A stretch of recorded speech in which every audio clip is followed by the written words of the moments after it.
So again बच्चे, जो trading block है वो इन डिफरेंट टाइप्स के और अग्रीमेंट्स में एंटर कर सकता है। ठीक है, number one is free trade agreement.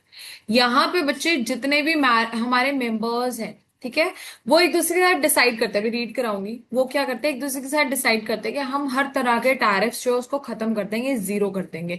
ठीक है, कि अगर आपसे मेरे तक सामान जाएगा, मतलब हमने कल बात करी थी नाफ्टा की जगह जैसे अब USMCA नाम आ चुका है, एजियान है, ठीक है, ईयूज हैं। तो ये क्या करते हैं, कहते हैं हमारे बीच में जो भी ट्रेड हो रही है, US, मेक्सिको और कनाडा के बीच में जो ट्रेड हो रही है, उसके ऊपर जीरो टैरिफ लगेगा और कोई रिस्ट्रिक्शंस नहीं लगेंगे। ठीक है, तो वो फ्री ट्रेड एरिया हो गया उनका। एजियान में जितनी भी कंट्रीज हैं, ठीक है, उन्होंने एक दूसरे के साथ सिग्नेटरीज ने ये डिसाइड कर लिया कि हम 0% ऑफ टैरिफ लगाएंगे और लीस्ट रिस्ट्रिक्शंस एक दूसरे के साथ रखेंगे। यूरोपियन यूनियन में भी जितनी यूरोप की कंट्रीज हैं उन सब ने ये डिसाइड किया, हम करेंसीज भी आगे नीचे सेम एसी से रिलेटेड, कि हम जो है रिस्ट्रिक्शंस लेस ऑफ लीस्ट रखेंगे। तो वो क्या है, फ्री ट्रेड एरिया है। अगेन ट्रेडिंग ब्लॉक ने अपने अंदर जो रूल बना दिया और कह दिया कि हम जो है एक दूसरे के साथ फ्री ट्रेड रखेंगे, कोई भी टैरिफ नहीं लगेगा, कोई रिस्ट्रिक्शंस नहीं लगेंगे और आराम से हमारा free free flow of goods services labour सब कुछ होता रहेगा। That is a free trade agreement. Next is custom union. Custom union है तो क्या, फ्री ट्रेड ही है, फ्री ट्रेड ही है, प्लस प्लस ये बच्चे अगेन कॉमन टैरिफ रखते हैं। ये कहते हैं वही जैसे हमने बात करी 15%। ये कहेंगे कि हम 15% जो है टैक्स लगाएंगे। इसके अलावा हम टैक्स मतलब एक्सटर्नल एक्सटर्नल कंट्रीज के ऊपर हम क्या लगाएंगे, सेम या कॉमन रेट ऑफ टैक्स लगाएंगे। कॉमन मार्केट्स क्या है, ऐसी कस्टम यूनियन, ऐसी कस्टम यूनियन। बच्चे यहाँ पे जो फ्री ट्रेड एरिया में हम बाहर वालों के साथ ना अगर ट्रेड करते हैं, सुन लो, सॉरी एक बात और बता रही है, FTA में ये एक दूसरे के साथ तो एक तो कोई भी टैक्स नहीं लगाते, लेकिन अगर बाहर वाले से सपोज USMCA ने इंडिया के साथ ट्रेड करना है, तो US अपनी मर्जी का टैक्स लगा सकते हैं, मेक्सिको अपनी मर्जी का टैक्स लगा सकते हैं और कनाडा अपनी मर्जी का टैक्स लगा सकता है। ठीक है, ये FTA में होता है। कस्टम्स में फ्री ट्रेड तो है, बट फर्क क्या है कि यहाँ पे सारे के सारे UMCA कॉमन टैरिफ रेट रखेगा with rest of the world, कोई जिस जो कोई भी ट्रेड कर रहा है उसके साथ। कॉमन मार्केट में क्या है बच्चे, कस्टम यूनियंस तो है, मतलब free trade plus common tariff, but वहां पे सिर्फ लेबर ही नहीं बल्कि कैपिटल भी इजिली मूव होती है। ठीक है, मतलब मूवमेंट और exchange of not only just labour but also capital is allowed. ठीक है, कि अगर नॉर्मल गुड्स एंड सर्विसेज नहीं, और रिसोर्सेज में हमने बात करी थी लेबर, ये कह रहे हैं अगर कैपिटल जो है एक्सचेंज करनी है आपको, टेक्नोलॉजी नो हाउ सब कुछ अगर एक्सचेंज करना है, तो वो भी आप विदाउट एनी रिस्ट्रिक्शंस एक दूसरे के साथ कर सकते हो।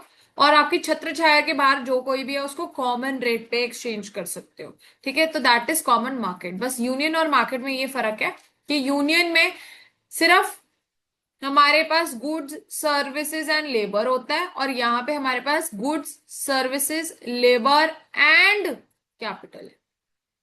ठीक है, फिर इकोनॉमिक यूनियन है बच्चे। इकोनॉमिक यूनियन एक कॉमन मार्केट है, कॉमन मार्केट है मतलब goods services labour capital plus plus इन्होंने ना एक ही तरह की करेंसी रखी हुई है अपनी।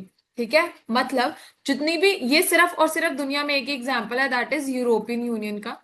जो यूरोपियन यूनियन की कंट्रीज है बच्चे, उन सबकी जो एक्सचेंज करेंसी है यूरोज, यूरोज वो सेम करेंसी है उनका। ऐसा नहीं है कि मतलब किसी भी और कंट्री की जो है वो करेंसी अलग है। जैसे अब हम US की बात करें तो US कैनेडियन डॉलर्स अलग होंगे, USDs मतलब यूनाइटेड स्टेट्स डॉलर्स अलग होते हैं। ठीक है, सिंगापुर डॉलर्स अलग होंगे, मैक्सिकन के अलग होंगे, मेक्सिको के। तो बच्चे लेकिन यूरोपियन यूनियन ऐसे एक मार्केट है, जैसे एशियान में भी, एशिया में भी जितनी कंट्रीज हैं वो अपने अपने खुद की करेंसीज रखती हैं। एक यूरोपियन यूनियन है, वो कहता है कि यार देखो ईज के लिए अब मैं तुमसे एक्सचेंज कराऊं, तुम मुझसे एक्सचेंज कराओ, ऐसे प्रॉब्लम खड़ी रहेगी, तो हम क्या करते हैं फॉर सिंप्लिसिटी एक ही करेंसी हम रखते हैं और हम एक दूसरे के साथ जो है एक्सचेंज करेंगे। सो ये बच्चे क्या है आपकी फर्दर बाइफिकेशंस, और इनको मैं बुक से पढ़ाऊंगी, तो आप अपने ध्यान के रखना जो पॉइंट नंबर 1 2 3 एंड 4 वो ब्रॉड कैटेगरीज है। फोर्थ में, मैम, हाँ जी, 1 मिनट रुकोगे, ये लिखना था। हाँ लिखो, मैं शेयर कर दूंगी, नहीं तो लिख भी लो, लिखना तो नहीं, लिखो। अभी लिख लेते हैं। लिखो लिखो लिखो, लिख लो। मैम, जैसे जो हमारा ऊपर रीजनल प्रेफरेंशियल ट्रेड एग्रीमेंट था, तो उसमें हाँ भी जी। हमने जैसे बात की थी, जो डब्ल्यूटीओ के ग्रुप्स होते हैं उनके अंदर जो भी एग्रीमेंट हुआ वो। अब जैसे जो ट्रेडिंग ब्लॉक्स के अंदर कंट्रीज, मतलब जो भी आएंगे ग्रुप ऑफ कंट्रीज, मतलब जो डब्ल्यूटीओ में कंट्रीज होती हैं वो ऐसे ट्रेडिंग ब्लॉक बना सकते हैं। हाँ जी, अलाउड है बेटा। तो ये बच्चे मतलब जितनी ये भी हम बातें डब्ल्यू कर रहे हैं, ये इसी के अंडर कर रहे हैं। आप याद करो, हमने जो टॉपिक करा है दैट इज मेन जो है types of RTS, that is regional trade agreements, और ये हाँ, होते किसके अंदर है? डब्ल्यू। स्टक हो रहा है। मैं कह रही हूँ बच्चे, कि जो हम ये टॉपिक हमने स्टार्ट किया मन्नत, बच्चे कि हमने करा types of RTS, types of regional trade agreements. और रीजनल ट्रेड अग्रीमेंट्स जैसे वह हमने बात करी, it is amongst the members of WTO only. ठीक है। सो डब्ल्यूटीओ किस किस तरह के, देखो, अगर तो हम सबको जो अलाउड है, ठीक है, हम सारे मेंबर्स हैं डब्ल्यूटीओ के, तो हम सबको जो एक जनरल गाइडलाइन अलाउड है वो तो एमएफएन में आती है, मोस्ट फेवर्ड नेशंस में, जो हम सबने साइन किया। अब हो सकता है बच्चे हम कुछ पावर्स इकट्ठे होना चाहती हैं और एक दूसरे के साथ अग्रीमेंट्स करना चाहती हैं। तो यहाँ पे ऑलरेडी हमने अपने आप को एक नाम दे दिया, हमने संगठन दे दिया कि हम सारे यूएमसीए हैं। तो हम क्या है? एक ट्रेडिंग ब्लॉक है। इसमें कंट्रीज कितनी है? तीन है, यूएस, मेक्सिको, कनाडा। ठीक है। लेकिन हमने कह दिया हम क्या है? एक है, ट्रेडिंग ब्लॉक है। ठीक है, तो वो ट्रेडिंग ब्लॉक हो गया बच्चे उसमें। अब ट्रेडिंग ब्लॉक यूएमसीए क्या कह सकता है कि मैंने जो है किसी और के साथ अगर ट्रांजैक्शन करना है, किसी और के साथ ट्रांजैक्शन करना है, तो हम उसके लिए क्या करेंगे? डिफरेंट टैरिफ्स लगाएंगे। यूएस कहता है यार मेरा इंडिया के साथ प्यार है, मैं उसके साथ ज्यादा टैरिफ नहीं लगा सकता, तो कह रहे ठीक है तू फ्री ट्रेड में कर ले, उसके बाद फ्री ट्रेड अग्रीमेंट साइन कर ले, उसके साथ तू फ्री ट्रेड अग्रीमेंट साइन कर ले। हमें नहीं करना, मेक्सिको को इंडिया से इतना प्यार नहीं है, तो हम नहीं एंटर करेंगे उसके साथ एक फ्री ट्रेड अग्रीमेंट। तो फ्री ट्रेड अग्रीमेंट में बच्चे देखो, हम सारे मेंबर्स तो डब्ल्यूटीओ के हैं, तो मेन मेजर सीलिंग जो 20% की है उसको तो मैं क्रॉस कर नहीं सकती। लेकिन क्योंकि भारत और यूएस का प्यार है, तो वो कहते हैं कि हाँ कोई बात नहीं, हमें जो एक्सचेंज करना है ना, we will do it at a lower or no tariff on specified goods. So that for that that trading block से सपोज पूरा का पूरा ट्रेडिंग ब्लॉक है, उसमें से कोई एक मेंबर यूएस कह देता है भाई मैं भारत के साथ कम रेट पे ट्रेड करना चाहता हूं, तो अगर वो कम रेट पे एक अकेला इंसान, सुन लो, यूएस एक अकेला इंडिविजुअल माना जाएगा, तो वो अगर भारत के साथ सस्ते रेट्स पे ट्रेड करना चाहते तो वो फ्री ट्रेड अग्रीमेंट अलग से साइन करेगा भारत के साथ। ठीक है। अगर यस मैम। यूएसएमसीए सारे हैं, ये कहते हैं कि हमें पाकिस्तान के साथ पूरा एक ही रेट रखना पड़ेगा, हमारे साथ कोई भी दुनिया में ट्रेड करे, ये गुड ये सर्विस में, हम सबके लिए, हम अपने अलावा यूनाइटेड स्टेट्स, मेक्सिको और कनाडा के अलावा अगर हमसे कोई भी ट्रेड करता है, हम अपने आप से नहीं, दूसरे, हम किसी और के साथ एज ए संगठन ट्रेड करते हैं, तो हम उनके साथ 15% टैक्स लगाएंगे। तो that will B custom union. ठीक है। अब कस्टम यूनियन ही, बच्चे कस्टम यूनियन जब ट्रेड करता है इवन इन कैपिटल, ठीक है, इवन इन कैपिटल, तो वो बन जाती है मार्केट, कस्टम मार्केट। उसमें भी यही है, संगठन है, दूसरों के साथ ट्रेड कर रहा है, तो वो सबके लिए, बाहर वालों के लिए कॉमन टैरिफ रखेगा, एक दूसरे के साथ जीरो या फिर very low rates of tariff रखेगा। ठीक है, ऑब्वियसली मेन रीजन तो ये होगा जीरो टैरिफ, तभी तो हम संगठन बने। नेक्स्ट, तो वो एक जीरो टैरिफ वाला वही एफटीए के अंदर काउंट कर लेंगे हम। और जिसमें हम टैरिफ अपने, मतलब अपने खुद के ग्रुप के साथ कर रहे हैं, वो हम खुद डिसाइड करके फ्री टैरिफ एग्रीमेंट साइन कर लेंगे। और जो कस्टम वाला होगा कि सारे मिलकर किसी आउटसाइडर, किसी अलग नेशन के लिए कोई और टैरिफ कॉमन चार्ज करेंगे। हाँ बिल्कुल। बच्चे फ्री ट्रेड अग्रीमेंट में मैं अपने बीच में नहीं करूंगी, यूएसएमसीए एक दूसरे के साथ नहीं करेगा, बाहर वाले के साथ अलग रेट ऑफ टैक्स चार्ज करता है, डिफरेंट डिफरेंट टैरिफ्स चार्ज करते हैं। यूएस अलग करेगा इंडिया के साथ, मेक्सिको अलग करेगा और कनाडा अलग करेगा। ठीक है मन्नत? Yes ma'am. ठीक है, आया बच्चों समझ? बोलो। Yes ma'am ma'am. मुझे सब में कंफ्यूजन हो रही है। किसको, दिव्यांशी को? यस, वो जो कल पढ़ा और वो जो आज पढ़ा। बच्चे कंफ्यूज तो कर रही ना, अब वो तो अब हर एक चीज, बात तो एक ही है, बस अब इन्होंने बोल दिया कि आरटीए होते हैं ये।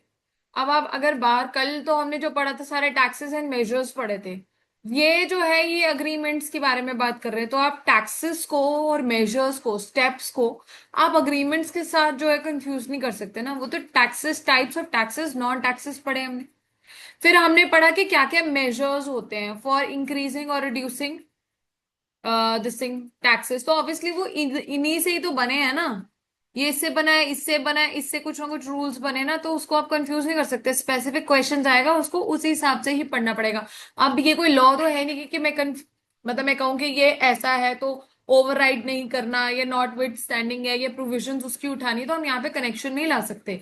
वहां पे सिंपल ये बात थी कि टैरिफ का मतलब क्या है, डिफरेंट डिफरेंट जो हमने पढ़े, नॉन टैरिफ किस किस तरीके के हैं, फिर कौन से टेक्निकल नॉन टेक्निकल मेजर्स हैं ऑफ इंक्रीजिंग ट्रेड या फिर रिस्ट्रिक्टिंग इंपोर्ट्स। तो उसके साथ, कल के साथ तो इसका कोई लिंक है ही नहीं बच्चे। There is no link only. यहाँ पे they are just talking about the agreements, the type of agreements that the WTO members have formed between them. कल जो हमने पढ़ा था वो तो ये पढ़ा था कि जो टर्म्स हैं, कि अगर स्पेसिफिक टैक्स है तो वो क्या है, एड वलोरम है तो वो क्या है, टेक्निकल में एस साइको सैनिटरी मेजर्स जो हमने पढ़े, फिर हमने टीबीटीज पढ़े, या फिर हमने कहा कि एक्सपोर्ट कैसे इंप्रूव होगी या किस तरीके से हमें कम करनी है। तो बात ही अलग थी ना बच्चे। ये तो अग्रीमेंट्स के बारे में बात करें कि लोगों ने अपने बीच में किस तरह के अग्रीमेंट्स फॉर्म किए हैं, उसको कैसे कंफ्यूज कर सकते हैं कल के लेक्चर से। या तो मुझे कल एग्जाम्पल दो। नहीं नहीं, जैसे आपको कल के पॉइंट से किस तरीके से कंफ्यूजन हो रही है, पहले वो तो मुझे समझाओ। वो मुझे भी समझ नहीं आ रहा, बस वो हम्म। वो ऐसा लग जल्दी रहा है हो गया ना। कि कल भी मैं पढ़ा समझ और रही अभी हूँ। आज। टेंशन नहीं लेनी बेटा, देखो चैप्टर तो वही चल रहा है ना, इंटरनेशनल ट्रेड।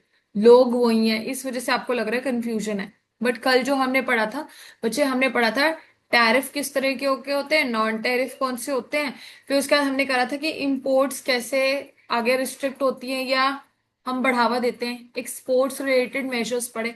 तो ये तो बच्चे मेजर्स एंड टैक्सेस के ऊपर बात थी। आज जो हम बात कर रहे हैं ये अग्रीमेंट्स है। ठीक है, जो मैम अब ना अग्रीमेंट।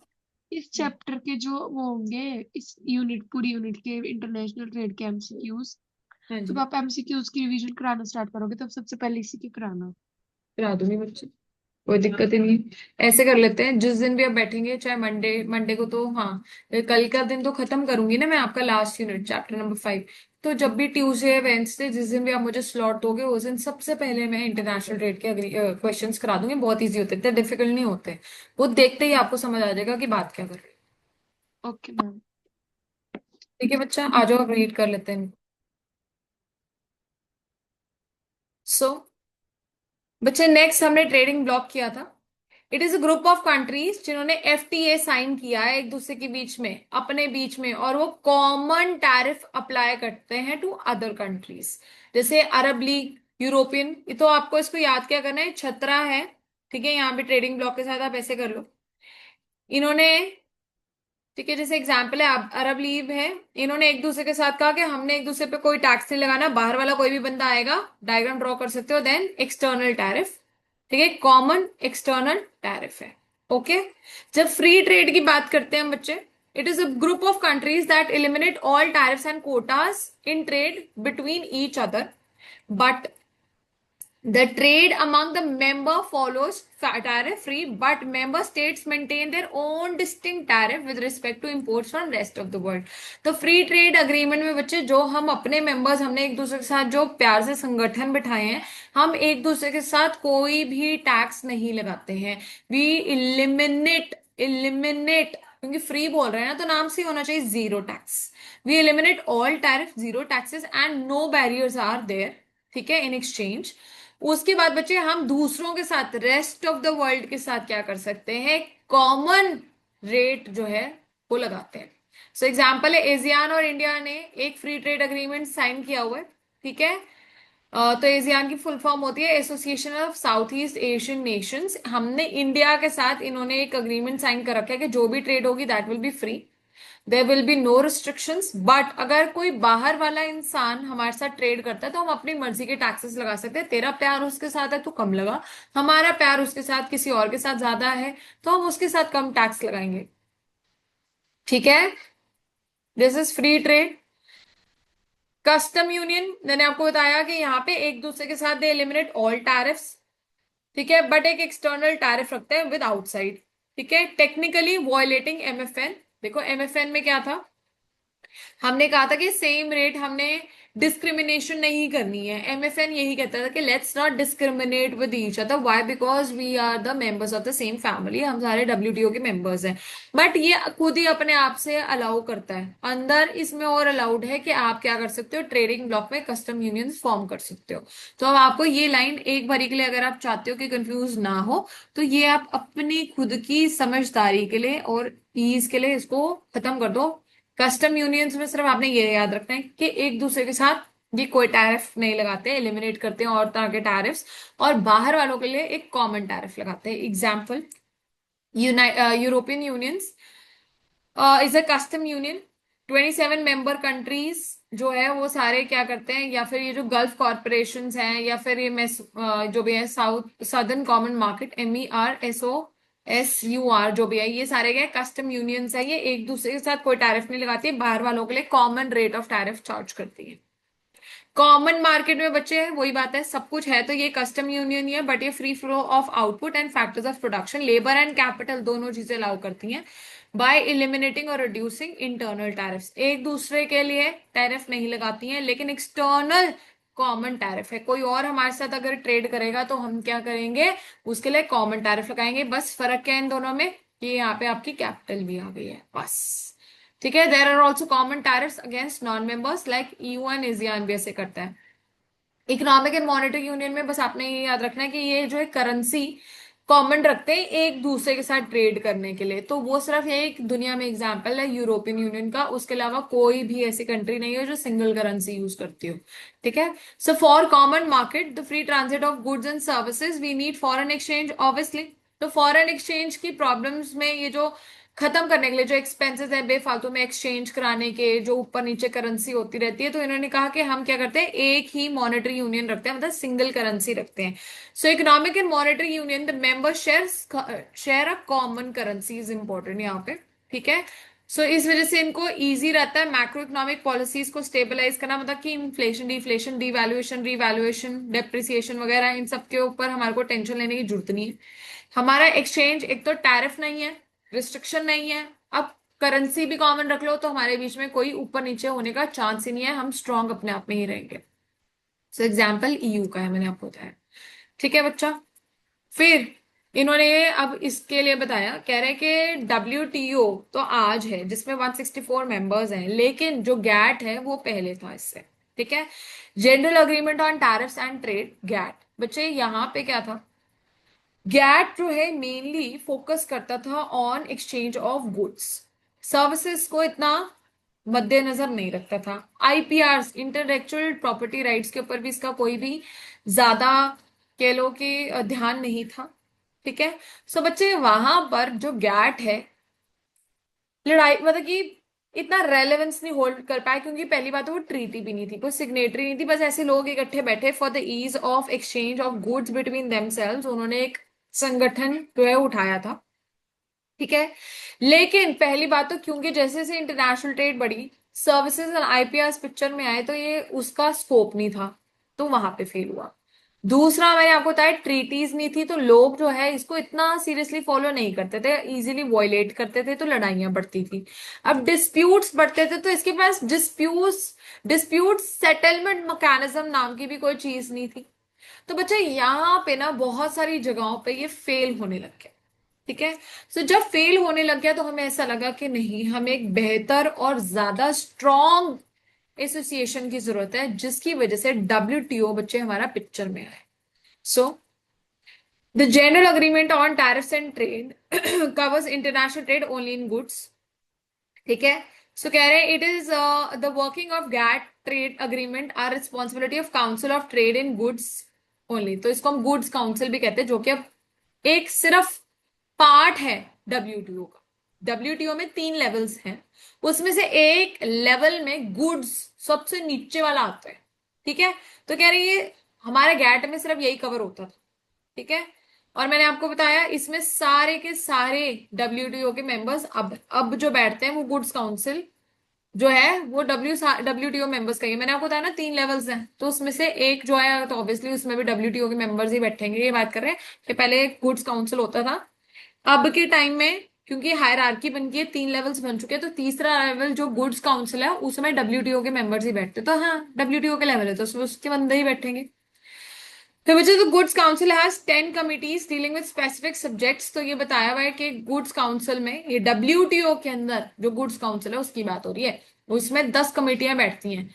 ये डिफरेंट टॉपिक्स हैं, उसमें लर्न करने की जरूरत नहीं है। एग्रीकल्चर कवर होता है, market access, subsidies, anti dumping measures और बहुत सारी और ऐसे 10 पॉइंट्स हैं जो कि कवर होता है।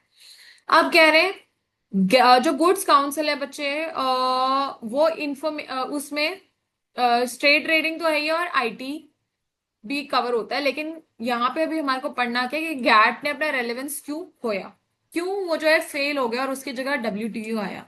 तो पहली बात तो इन्होंने कहा क्योंकि हमारा वर्ल्ड जो है बहुत ज्यादा ग्लोबलाइज हो रहा था, बहुत ज्यादा फास्ट लेवल पे इंटीग्रेशन होने लगे वर्ल्ड की, जिसकी वजह से हमारी जो इकोनॉमी वो कॉम्प्लेक्स हो गई और उसकी वजह से जो हमारा गैट है बच्चे वो प्रॉपरली सबको मैनेज नहीं कर पा रहा था। तो नंबर 1 इस वजह से वो फेल हो गए। दूसरे, लोग सिर्फ और सिर्फ गुड्स ही नहीं, रादर इन्वेस्टमेंट्स भी बहुत ज्यादा फास्ट लेवल पे एक दूसरे के साथ करने लग गए। एफडीआईज एंड एफपीआईज, मतलब यहाँ पे अब हमारे पास कौन सी पिक्चर आई, इंटेलेक्चुअल प्रॉपर्टी राइट्स की पिक्चर आई, वहां पे भी ये फेल हो गया, इसके स्कोप में ही नहीं था। फिर मैंने आपको कहा इसी से रिलेटेड आईपीआर आ गई, क्योंकि हम परचेज करते हैं गुडविल, हम ट्रेडमार्क्स यूज करते हैं। तो कह रहे आईपीआर भी गैट में कवर नहीं थे। World merchandise increase by leaps and bounds which was again, मतलब वो ऊपर वाले पॉइंट से रिलेटेड है कि वर्ल्ड ट्रेड इतनी ज्यादा बढ़ गई जिसमें हर एक पॉइंट गैट में कवर्ड नहीं था।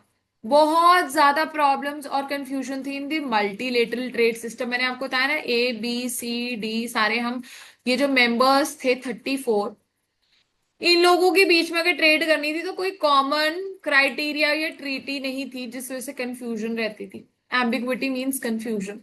Efforts were at liberalising agriculture trade again were not successful. आज के टाइम पे भी मोस्ट इंपॉर्टेंट पॉइंट बनेगा ये दोहा राउंड में, नेक्स्ट आगे जाके हम पढ़ेंगे कि most controversial topic still is your agriculture. तो कह रहे एग्रीकल्चर के लिए उधर भी कोई खास स्टेप्स ही नहीं ले गए थे और डब्ल्यूडीयू में भी ये अभी प्रॉब्लमैटिक है, कोई बात। देन डिस्प्यूट सेटलमेंट कोई हमारे पास थी नहीं गैट में। उसके बाद सबसे इंपॉर्टेंट बात है, क्योंकि ये ट्रीटी ही नहीं थी तो लोग हर कोई अपने अपने रूल्स फॉलो करे जा रहा था और लड़ाइयां ज्यादा से ज्यादा बढ़े जा रही थी। ठीक है, नेक्स्ट बच्चे हमारे पास आ गया यूग्रेई राउंड। ठीक है, तो बच्चे क्या होता है, संगठनें बैठती हैं। ठीक है, तो वो जब वो बैठती है ना कमिटीज, तो वो कुछ कुछ नाम देती हैं। तो एक बच्चे यूग्रेई राउंड हुआ था। ठीक है, यूग्रेई राउंड हुआ था, इसमें बच्चे बहुत सारी कंट्रीज इकट्ठे बैठी और उन्होंने बातें करनी शुरू करी कि हमारा जो वर्ल्ड सिस्टम है वो स्टैब्लिश हो रहा है और इतनी इतनी प्रॉब्लम्स हो रही है। तो ये 15 लोग, ठीक है, मेंबर्स स्टैब्लिश 15 ग्रुप्स, जिसमें हमने कहा कि टैरिफ्स कम करो, नॉन टैरिफ बैरियर्स हटाओ और प्रोडक्ट्स वगैरह इन सब एरियाज में हमारे को क्या है, गैट काम नहीं कर रहा, कोई और बंदा बिठाओ जी। ठीक है, गैट जो है फेल हो रहा है, तो कोई बात नहीं, इन्होंने कहा नई चीज बिठा देते, न्यू न्यू हम क्या करेंगे, एक कमिटी बिठाएंगे। सो बच्चे ये जो राउंड है ये इस जगह पे पोंटा डेल एस है जो भी है ये यहाँ पे शुरू हुआ। ठीक है, इन सितंबर 86। और बच्चे ये हमारा बहुत ज्यादा एग्रीकल्चर वगैरह पे कोई कंसेंसस एडिडियम नहीं आ रहा था, मतलब सेम कॉमन सोल्यूशन पे हम एक ही अंडरस्टैंडिंग पे नहीं बैठ पा रहे थे। तो दोबारा से ये राउंड 1993 में बिठाया गया और बच्चे हमने ये सोचा कि मल्टीलेटरल ट्रेड को कैसे बढ़ावा दिया जाए। और इसमें अब हमारे पास कितनी कंट्रीज जुड़ चुकी थी, 123। 123 कंट्रीज इस राउंड में 1993 में बैठी और उन्होंने कहा कि let's set up a better organisation and replace the old GATT. ठीक है, क्योंकि गैट में तो ऑब्वियसली कम मेंबर्स थे। तो यहाँ पे और इतनी सारी कंट्रीज आई जो कि एक दूसरे के साथ ट्रेड करना चाहती थी। तो जुलाई 1 को, 1 जुलाई, ये लर्न करना है आपको बस।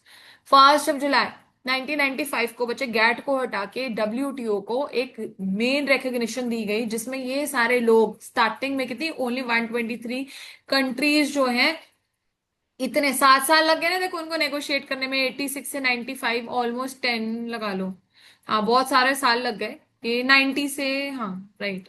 तो यार इस टाइम से यहाँ तक इनको ऑलमोस्ट 7 years ऑफ नेगोशिएशन के बाद इनको ऐसा लगा कि let's settle for something which is better than GATT, and so they brought into picture WTO। ठीक है, सो ये जो WTO ये सारी प्रॉब्लम्स जो गैट की थी उसको कवर करता था, मतलब अपने एम्बिड में लेके आता था।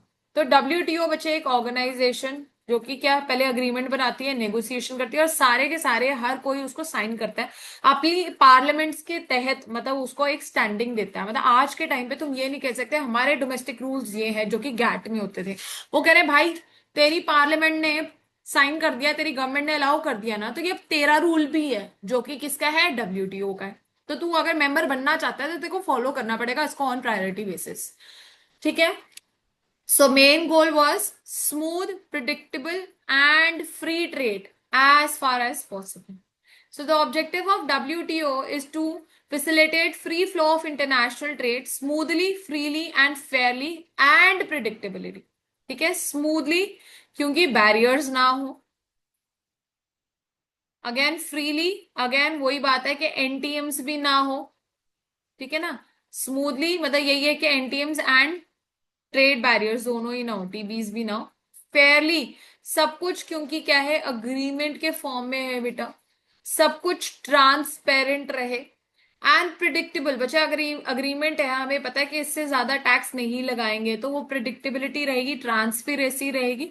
सो इस वजह से, इन सब कारणों की वजह से बच्चे हर एक इंसान ने WTO का मेंबर बनना चाहा। 123 कंट्रीज है उस टाइम पे, आज के टाइम पे 164 मेंबर्स हैं इसके। सो ऑब्जेक्टिव्स क्या क्या थे बच्चों, वही बात है, एक तो इंटरनेशनल ट्रेड के लिए रूल्स बनाता था, नेगोशिएशन करता था, ये कहता था let's further liberalise the international trade, मतलब जो भी रूल्स एंड रेगुलेशंस है उसको खत्म किया जाए और हम और ज्यादा लिबरलाइज करना चाहते हैं। नेक्स्ट जो प्रॉब्लम थी गैट की, क्या हम डिस्प्यूट्स को रिजॉल्व नहीं कर पा रहे थे, यहाँ पे एक ऐसी सेटलमेंट सिस्टम बैठाओ जिस वजह से पहली बात तो डिस्प्यूट होने नहीं चाहिए, अगर हो गए तो उसको कैसे रिजॉल्व किया जाए। अगेन ट्रांसपेरेंसी रहना चाहते थे इन डिसीजन मेकिंग, सब कुछ क्लियरली क्रिस्टल लिखा हो ताकि free, fair and predictable trade हो सबके बीच में। Next, to cooperate with major international economic institutions, जितने भी और इकोनॉमिक इंस्टीट्यूशंस हैं उनके साथ हम कोऑपरेट करके चलना चाहते थे, क्योंकि देखो हमने उनके पार्लियामेंट से साइन कराए, तो अब मुझे पता है और तुम्हें पता है कि क्या रूल्स होंगे, तो अकॉर्डिंगली बच्चे कोऑपरेशन एंड ट्रांसपेरेंसी रहती है। फिर बच्चे हम ये इसलिए बनाना चाहते थे ताकि हर कोई ग्लोबल ट्रेड का फायदा उठा सके और बेनिफिट कर सके और इकोनॉमिक डेवलपमेंट हर कंट्री में हो सके। तो जो प्रियम्बल है किसका, WTO का, वो क्या कहते हैं, raising the standard of living of people, ensuring full employment. देखो लोगों को अच्छे गुड्स मिलेंगे, इनकम मिलेगी, एम्प्लॉयमेंट मिलेगी, तो ऑब्वियसली उनका स्टैंडर्ड ऑफ लिविंग बढ़ने वाला है। काम मिलेगा तो एम्प्लॉयमेंट भी मिलेगी, और धीरे धीरे उनकी रियल इनकम, मतलब अपार्ट फ्रॉम इन्फ्लेशन, जो हमारे गुड्स एंड सर्विसेज है उसकी प्रोडक्शन बढ़े, इफेक्टिव डिमांड हमारी बड़ी हो, एक्सपैंड हो, और trade in production of goods and services जो है वो भी इंप्रूव हो। तो यहाँ पे बच्चे हमारे सिर्फ और सिर्फ गुड्स ही नहीं रहता, goods, services and IPRs, that is intellectual property rights भी बच्चे यहाँ पे जो है कवर की गई, और हर प्रॉब्लम को यहाँ पे एड्रेस करने की कोशिश की गई, और यहाँ पे एक स्ट्रक्चर बनाया गया जिसके तहत बच्चे हमें पता होता था कि ये रिजॉल्व करना है, ये डिपार्टमेंट है तो हमारे को इसके अंदर ये हेड्स है जिसके पास ये प्रॉब्लम को हमारे को लेके जाना है और कंफ्यूजन दूर करनी है, राइट। सो जो स्ट्रक्चर है बच्चे इसका WTO का, इसको भी मैंने थोड़ा डायग्राम फॉर्म में बनाया हुआ है, एक बार दिखा दूंगी, उससे पहले बता देती हूँ। बच्चे जो डब्ल्यूटीओ का हेड क्वार्टर है ना, हेड क्वार्टर वो जिनेवा, ठीक है, जिनेवा स्विट्जरलैंड में है, वहां पे इसका स्थित है। तो आपको एक तो ये लर्न करना पड़ेगा कि कहाँ पे इसका head quarter, it is in Geneva. बच्चे जो इसको हेड करता है, जो इसका मतलब मेन जो इंसान बैठता है, जो मेन अथॉरिटी है जिनेवा के हेडक्वार्टर की, उसका नाम होता है डायरेक्टर जनरल, ठीक है, डीजी, डायरेक्टर जनरल। ओके। और फिर बच्चे जो डब्ल्यूटीओ, ये 3 टियर सिस्टम है, मतलब ये जो है 3 लेवल्स में डिवाइडेड है। सबसे ऊपर टॉप लेवल डिसीजन मेकिंग जो है उसको मिनिस्ट्रल कॉन्फ्रेंस कहते हैं। क्या कहते हैं बच्चे? मिनिस्ट्रल कॉन्फ्रेंस कहते हैं। और यही मल्टीलेटरल ट्रेड अग्रीमेंट्स जो अभी हमने बात करी ना, ये जो डिफरेंट ट्रेड अग्रीमेंट्स है ये बनाता है कौन? Minstrel conference. उसके बाद बच्चे ये जो मिनिस्ट्रल कॉन्फ्रेंस है ये 2 साल में कम से कम एक बार ही मिलती है। दोबारा से बता देती हूँ, डब्ल्यूटीओ का हेडक्वार्टर जिनेवा में स्थित है, ठीक है, और जो उसको रूल करता है, जो उसका हेड है, उसको डीजी कहते हैं, डायरेक्टर जनरल। उसके बाद बच्चे डब्ल्यूटीओ के 3 टियर्स हैं। नंबर 1 जो टॉप टियर है, जो टॉप टियर है बच्चे, उसका नाम है मिनिस्ट्रल कॉन्फ्रेंस, और वो कम से कम 2 साल में एक बार ही मिलता है। और किसके ऊपर सलाह देता है? मल्टीलेटरल ट्रेड अग्रीमेंट्स बताते हैं। नेक्स्ट नंबर टू पे है जनरल काउंसिल। ये साल में बहुत बार ही मिलता है, जितनी बार मिल सकता है, जो भी बात करनी है हर रोज ही मिल लो, मिल सकता है जनरल काउंसिल, ठीक है। और ये किस तरह की बातें करता है बच्चे? ये ट्रेड की पॉलिसीज को रिव्यू करता है और जितने भी डिस्प्यूट्स हैं उनको खत्म करता है। कौन? General council. Trade and dispute से रिलेटेड मेजर्स लेता है। नेक्स्ट लास्ट मैंने आपको बताया ना, जो कि डब्ल्यूटीओ में सिर्फ एक गुड्स काउंसिल था, वो अभी डब्ल्यूटीओ के अंदर है। तो हाँ, 3rd tier is goods service and IPR council, ठीक है, इसको ट्रिप्स बोल देते हैं, ट्रिप्स, ट्रिप्स, ठीक है। तो that is trade related IPR. Okay. So बच्चे goods council, service council and intellectual property जो है काउंसिल, ये सारे 3rd टियर में है, जो कि किसको वो करते हैं? अकाउंटेबल हैं, they are accountable to the general council, ठीक है। सो कह रहे हैं WTO secretariat maintains working relations with almost 200 international organisation. और किस तरीके से स्टैटिस्टिक्स, स्टैंडर्ड्स वगैरह, ये सारी प्रॉब्लम्स है, एनवायरमेंट कैसे इंप्रूव होगी, ये सारी चीजें यहाँ पे डिस्कस की जाती है। तो एक बार ही के लिए मैं पहले आपको इसका स्ट्रक्चर दिखा देती हूँ, फिर मैं आगे नीचे चलूंगी कि ये क्या बात कर रहे हैं। सो आप डायग्राम देख सकते हैं। अच्छा, ये मैंने बनाना भूल गई, कोई बात नहीं, अब ऐसे करो, बनाओ, यहाँ पे मेरे साथ साथ बना लो। हेडिंग डालेंगे स्ट्रक्चर, स्ट्रक्चर ऑफ डब्ल्यूटीओ। उसमें आप पहले तो हेड क्वार्टर लिखो। हेड क्वार्टर आपका है जिनेवा में, लेकिन स्पेलिंग क्या है? GNEVA क्या होते हैं? स्पेलिंग्स आर, हाँ, GENEVA, जिनेवा में है। और इसको हेड कौन कर रहा है बच्चे? डायरेक्टर जनरल बना रहे हैं बच्चे मेरे साथ। किसी का कोई आवाज नहीं आ रही? मन्नत, दिव्यांशी, रवली? यस मैम, बता रहे हैं। Yes ma'am. ठीक है बच्चे। तो headquarters are in Geneva बेटा, ठीक है, और उसको हेड कौन करता है? डायरेक्टर जनरल करता है। अब इसके अंदर 3 टियर सिस्टम है। Number 1 level, first and the top most level is ministerial council. अरे बच्चे वो कर लो म्यूट अपने आप को, ठीक है। मिनिस्ट्रियल काउंसिल है बच्चा, और जो मिनिस्ट्रियल काउंसिल है वो क्या क्या करता है बच्चे? वो मल्टीलेटरल ट्रेड अग्रीमेंट्स में एंटर करता है। और दूसरी बात क्या करता है? 2 साल में एटलीस्ट एक बार ही मिलता है, ठीक है, meets once in 2 years। Okay. Second level, Divyanshi आपको कुछ समझ आ रहा है बच्चे? आपने जवाब नहीं दिया था मुझे। यस मैम, मैं लिख रही हूँ मैम। ठीक है। नेक्स्ट सेकंड बच्चे हमारे पास जो लेवल आता है, that is your general council. ये देखो, ठीक है, this is your general council.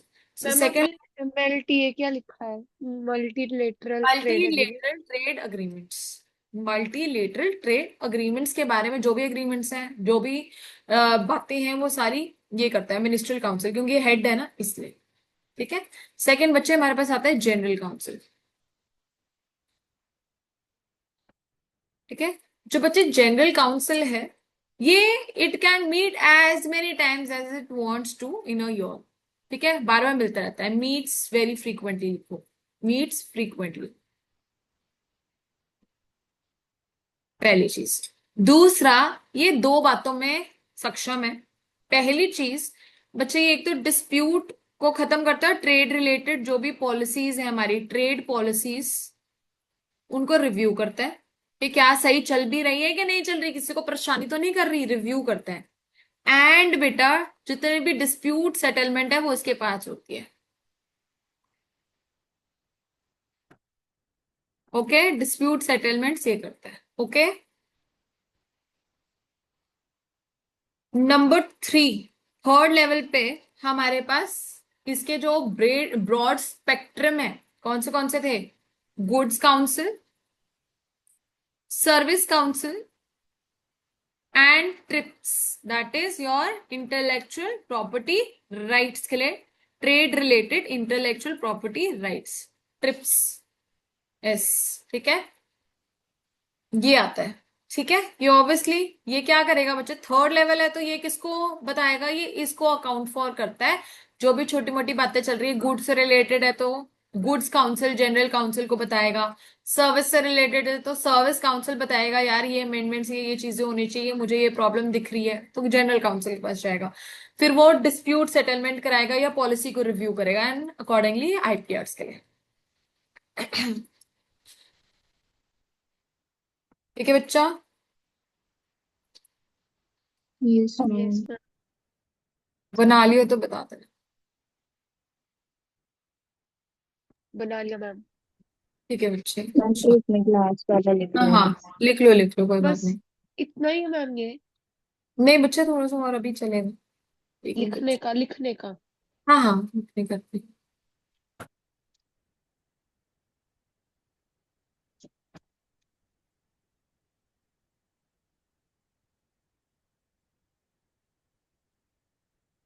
Ma'am हो गया। बच्चे मैम क्लास ज्यादा, कब तक है? हाँ जी, क्लास बच्चे क्लास? चलेगी 1-1:30 तक तो जाएगी, जब तक मतलब खत्म नहीं होते हमारे ये दोनों टॉपिक्स।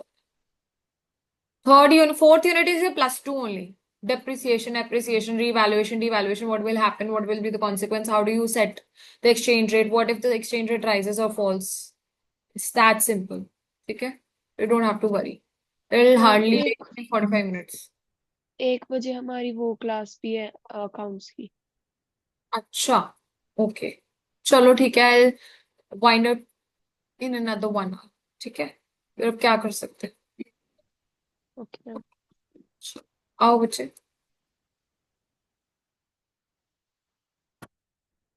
ना बच्चे, जो WTO है उसमें जितने भी वर्ल्ड के अंदर ट्रेड होती है वो सारी ट्रेड 95% वर्ल्ड की ट्रेड WTO के मेंबर्स के अंदर ही होती है। और कितने मेंबर्स है बच्चे इसके, अभी 164 मेंबर्स है, जिसमें से 24 अभी भी इसके मेंबर्स बनना चाहते हैं। तो कोई बात नहीं, आपको सिर्फ लर्न क्या करना है कि 164 मेंबर्स इसके अभी तक प्रेजेंटली देयर 164 मेंबर्स, और 95% ऑफ द ट्रेड इसके थ्रू ही होती है, थ्रू द WTO। ठीक है, नाउ गाइडिंग प्रिंसिपल्स बच्चे अभी कराऊंगी। ठीक है, लेकिन उसके बाद जो ये हमारा है ना, ये अग्रीमेंट्स है जो, इसके ना नाम नाम है। ठीक है, और ये दो राउंड मैंने ऑलमोस्ट सबको बताई दे जो इंपॉर्टेंट था, मतलब मैं बताऊंगी बताऊंगी, डोंट वरी। और ये लास्ट का भी, ये ना इसके ऊपर क्वेश्चंस लेस ऑफ लीस्ट बनता है, सिर्फ दो राउंड में एक बनता है। ठीक है, सो मैं क्या करूंगी अभी, गाइडिंग प्रिंसिपल्स के बाद I will take you first to the Unit 4। ठीक है, that I will do from my own मतलब hand written notes, so that it's much more easier. कोई बात नहीं, ठीक है, आ जाओ। गाइडिंग प्रिंसिपल्स ऑफ WTO, पहली मैम बात तो, आप उन हैंड रिटन नोट्स का हमें प्रिंट दे दोगे? हाँ अगर आपको सही लगेंगे तो दे दूंगी, कोई प्रॉब्लम नहीं है बच्चे। सो बच्चे, number 1 is most favoured Nations. बच्चे, मोस्ट फेवर्ड नेशंस, हमें याद है जब हमने चैप्टर स्टार्ट किया था मैंने आपको बताया था जितने भी सिग्नेटरीज हैं WTO के, उनको हम क्या कहते हैं, मोस्ट फेवर्ड नेशंस हैं। ठीक है, तो बच्चे WTO कहता कि जितने भी मेरे बच्चे हैं ना, जितने भी मेरे 164 मेंबर्स हैं, इनको इक्वली ट्रीट करना है, इनको इक्वली तुम्हें ट्रीट करना है। किसी को भी मतलब कि ऐसा नहीं है कि अच्छे से ट्रीट करो और किसी को बुरे से ट्रीट करो, बट फिर भी देखो हमने ये बताया ना कि क्या क्या चीजें अलाउड है। आप ट्रेडिंग ब्लॉक्स भी बना सकते हो, आप आरटीएस भी साइन कर सकते हो, आप बायलेटरल यूनिलेटरल ट्रेड्स भी कर सकते हो। तो ये सारी चीजें, मतलब एमएफएन, डब्ल्यूटीओ कहता है कि मेरे लिए तुम सारे क्या हो, एमएफएन हो, और मेरी आप लोगों के लिए ट्रीटमेंट क्या है, एक जैसी है, नॉन डिस्क्रिमिनेटरी है। और जो मेरी पॉलिसीज भी बनेंगी वो नॉन डिस्क्रिमिनेटरी होगी। तो ये नहीं कि अगर आप डेवलप्ड या अमीर हो तो तुम्हारे को प्रेफरेंसेस मिलेंगी, अगर तुम गरीब हो तो तुम्हारे को प्रेफरेंसेस नहीं मिलेंगी। ठीक है। So under WTO, countries cannot normally discriminate between their trading partners. तुम ये नहीं कह सकते कि तुमने, मतलब डब्ल्यूटीओ के मेंबर्स ये नहीं कह सकते यूके को तुमने ज्यादा पावर्स दे दी, इंडिया को तुमने कम दे दी, पाकिस्तान को तो तुमने दी ही नहीं। तो ऐसा कुछ नहीं है। डब्ल्यूटीओ कहता है मेरे लिए सारे एक समान हैं। ठीक है। तो कह रहे does not grant any one special favour and, ऐसा सब वो कहते हैं सबके लिए डब्ल्यूटीओ एक समान है, और डब्ल्यूटीओ के लिए सारे मेंबर्स अपने एक समान है, तो इस वजह से मोस्ट फेवर्ड नेशन बोलता है इसको। ठीक है। सो बच्चे, गैट जो था वो सिर्फ ट्रेड पे करता था, एमएफएन जो है वो सब में देता है ना। देखो हमारे को ट्रिप्स पे भी देता है, अग्रीमेंट इन गुड्स तो देता ही देता है, गैट वाला तो कवर करता ही करता है डब्ल्यूटीओ। गैट्स भी करता है, that is general agreement on trade and services, and trips में भी करता है, that is trade related aspects on intellectual property rights. तो ये तो हमने बात करी ली ना कि मेजर एम्बिट्स हैं। देखो हमने काउंसिल्स की भी बात करी कि थर्ड लेवल पे ये तीनों हैं, तो ऑब्वियसली इन तीनों को कवर करते हैं। उसके बाद बच्चे कुछ एक्सेप्शंस अलाउड है, मैंने आपको बताया कि आप एफटीए में भी एंटर कर सकते हो, आप कस्टम यूनियंस भी बना सकते हो, मार्केट्स भी बना सकते हो, इकोनॉमिक यूनियंस भी बना सकते हो, ट्रेडिंग ब्लॉक्स भी बना सकते हो, तो ये हो सकता है, कोई दिक्कत नहीं। कह रहे हैं और कुछ बच्चे, ये डेवलपिंग कंट्रीज जो है उनको एक्सेस या थोड़ा सा बेनिफिट्स और दे सकते हैं। ठीक है। और ये इंश्योर कर सकते हैं कि इनके साथ जो ट्रेड है वो फेयरली हो, और उनके साथ और ना हो कि जो मेजर इकोनॉमिक कंट्रीज हैं, डेवलप कंट्रीज हैं, वो डेवलपिंग कंट्रीज का फायदा उठाएं। ठीक है। सो ये कुछ इंपॉर्टेंट बातें कौन करते हैं, एमएफएन के अंडर ही की जाती हैं कि मेरे लिए सब एक बराबर है। तो जो थोड़ा सा अंडर प्रिविलेज्ड है या जो थोड़ा वीक है उसको हमें थोड़ा सा और उठाने के लिए थोड़े से क्या है, स्पेशल हाथ देता है, कह सकते हो डब्ल्यूटीओ। जो ऑलरेडी मेजर इस्टेब्लिश्ड इकोनॉमीज हैं उनके लिए कोई खास फेवर्स नहीं है, लेकिन जो नीचे दबी हुई हैं उनको उठाने के लिए डब्ल्यूटीओ जो है कदम उठाता है। सो बच्चा, but agreements only permit these exceptions under strict conditions. तो ये जो मैंने आपको बताया डिस्क्रिमिनेशन भी कर पा रहा है जो लोअर को ऊपर उठाने के लिए, ये भी सिर्फ बहुत इसके भी रूल्स एंड रेगुलेशंस है वो फॉलो होते हैं तभी होगा। So in general, MFN means that every time country lowers the trade barriers or open market, it has to do same for all the trading partners. सिर्फ एक के नहीं, चाहे रिच है चाहे पुअर, कह रहे सबके लिए। अगर आपने ट्रेड बैरियर्स लूज करने हैं तो सबके लिए करना है, बट हमने ये बात करी कि कुछ एक्सेप्शंस हैं वहां पे। एफटीएस में आप एंटर कर सकते हो, ईयूज में कर सकते हो, सीयूज में कर सकते हो, सीएम्स में कर सकते हो, कोई दिक्कत नहीं है। ठीक है। Next, national treatment. ठीक है, इसके ऊपर भी क्वेश्चन बन जाता है। अब सुनो, नेशनल ट्रीटमेंट के तहत देखो प्रिंसिपल्स हैं ये डब्ल्यूटीओ के कहते हैं कि सबको नेशनल ट्रीटमेंट मिलने चाहिए। कहने का मतलब सुनो, ठीक है ना, देखो तुम्हारी अपनी मर्जी है कि तुमने किसी के साथ ट्रेड करा के इंपोर्ट कराने के नहीं कराने गुड्स। ठीक है, वो तुम्हारी अपनी मर्जी है। पर तुमने एक बारी कोई गुड, फॉरेन गुड को इंपोर्ट करा लिया, एक बारी तुमने किसी फॉरेन गुड को अपनी कंट्री में इंपोर्ट करा दिया, तो उसको भी इक्वली एंड उसी रिस्पेक्ट से ट्रीट करो जैसे तुम अपनी खुद के नेशनल गुड्स को ट्रीट करते हो। ये नहीं है कि फॉरेन गुड है तो तुम उसको कहोगे कि बेकार है, उसको बेचने नहीं देना या उसके बारे में गलत बातें करो। नहीं, आप अगर इंपोर्ट करा रहे हैं फॉरेन गुड्स तो उनको भी उतनी ही रिस्पेक्ट एंड उसी तरीके से बेचेंगे अपने मार्केट में जैसे कि आप अपने खुद के गुड्स को मार्केट में बेचते हैं। नहीं तो आप इंपोर्ट ही मत कराओ, ये कहना है डब्ल्यूटीओ का। ठीक है, जिसको हम नेशनल ट्रीटमेंट नाम देते हैं। So treating foreigners and locally imported locals equally imported equally imported and locally produce goods to be treated equally, यही कह रहे हैं कि फॉरेन के गुड्स और जो लोकली प्रोड्यूस गुड्स है उनको इक्वली ही ट्रीट करना चाहिए, at least after the foreign goods have entered their market, है ना। जब हमने इंपोर्ट करा लिए तो कह रहे हैं इज्जत दो, ऐसा नहीं कि उसकी बेइज्जती कर दो। The same should apply to foreign and domestic services, सिर्फ गुड्स ही नहीं कह रहे, सर्विसेज के लिए भी सेम होना चाहिए, आईपीआर कॉपीराइट ट्रेडमार्क्स के लिए भी सेम होना चाहिए। So the principle of national treatment is also find in all the three main WTO agreements, although once again the principle is handled slightly differently in each of these cases. तो obviously FTAs वगैरह में और जो भी अगर हम unions बना रहे हैं तो उनमें एक्सेप्शंस तो हर जगह अप्लाई कर ही रही है, बट कह रहे हैं अगर तुमने एक बारी के लिए इनको एंटर करा लिया, ठीक है, और तुम्हारी हर चीज क्लियर है कि भाई अगर मैं एंटर कराऊंगी तो मैं इतना टैक्स लगाऊंगी, इस रेट पे लेके आऊंगी, तो वो सारी चीजें क्लियर हैं, पर तुमने वो ट्रीटमेंट जब एक बार एंटर हो गया गुड तो उसको उसकी बेइज्जती करके उसको फेंकना नहीं है, वेस्ट नहीं करना, या ऐसे उसका एक बैड एग्जाम्पल सोसाइटी में सेट नहीं करना, लेके आए हो तो उसको भी इज्जत से रखो, ठीक है। ये यहाँ पे सिर्फ आपको पहली दो लाइनें समझनी जरूरी है। Next is free trade gradually through negotiation. Third principal क्या है, कह रहे हैं कि हमें हमारा मेन मकसद क्या है, progressive liberalisation, that we want to reduce the restrictions and rules on trade, कि हमें ट्रेड के ऊपर ये जो रिस्ट्रिक्शंस हैं इनको धीरे धीरे धीरे धीरे करके खत्म करना है, और एक बेहतर और कह लो फ्री ट्रेड के टूवर्ड्स हमें मूव करना है, मतलब टैरिफ्स कम, टैक्सेस कम, वो नॉन टैरिफ मेजर्स उनको भी कम, इंपोर्ट बैंस कम करने धीरे धीरे। तो हमें किसके टूवर्ड्स जाना है, प्रोग्रेसिव लिबरलाइजेशन के थ्रू जाना है। कैसे करोगे, एक दूसरे के साथ बैठ के कम्युनिकेट करके फेयर एंड इक्वल मेजर्स पे आके, तो तभी तो आज के टाइम पे इंडिया भी इतने ज्यादा अच्छे ट्रेड जो है वो ट्रेड रिलेशंस में एंटर कर रहा है with the rest of the world, it is only because of this principle of WTO। सो बच्चा ये कहता है कि लोअर करो ट्रेड बैरियर्स को ताकि हम इनकरेज कर सके ट्रेड्स, कस्टम ड्यूटीज को कम करो, इंपोर्ट बैन्स एंड कोटास को कम करो धीरे धीरे, ठीक है। और रेड टेपिज्म जो हमने बात करी थी ना, नॉन टैरिफ मेजर्स में क्या एडमिनिस्ट्रेटिव प्रोसीजर्स होते हैं धीरे धीरे कम, हम जो है एंटर नहीं करने देते, तंग करते हैं इंपोर्टर को कि तू तेरा ये गुड पास नहीं हो रहा, ये सारी चीजें कह रहे कम करो, ठीक है। और ये कैसे होगा, थ्रू इस प्रिंसिपल का नाम क्या है, प्रोग्रेसिव लिबरलाइजेशन। समझ आए पहले तीन principles. Yes ma'am.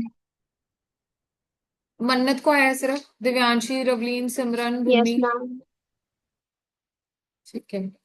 Next is ma'am predictability. एक बार इनकी वो दे दो, छोटी छोटी जैसे मेन इंपॉर्टेंट हाईलाइट। हाँ बता देती हूँ बच्चे, देखो MFN कहता है कि एक दूसरे के साथ डिस्क्रिमिनेट मत करो, हम सारे एक ही छाते के अंदर रहते हैं, तो हम सब एक दूसरे के साथ on the basis of richer poor nations, इस तरीके से हम एक दूसरे के साथ लड़ाई नहीं करेंगे, और ये सारे principles goods services and IPR तीनों में अप्लाई होते हैं। बस इसने एक थोड़ी सी बात अलग कर रखी है, कह रहा है जो डेवलपिंग कंट्रीज हैं उनको हम थोड़ा सा जो है रेलेवेंस देते हैं, पुश देते हैं, और वो भी एक स्ट्रिक्ट क्राइटेरिया और पॉलिसीज के तहत, ठीक है।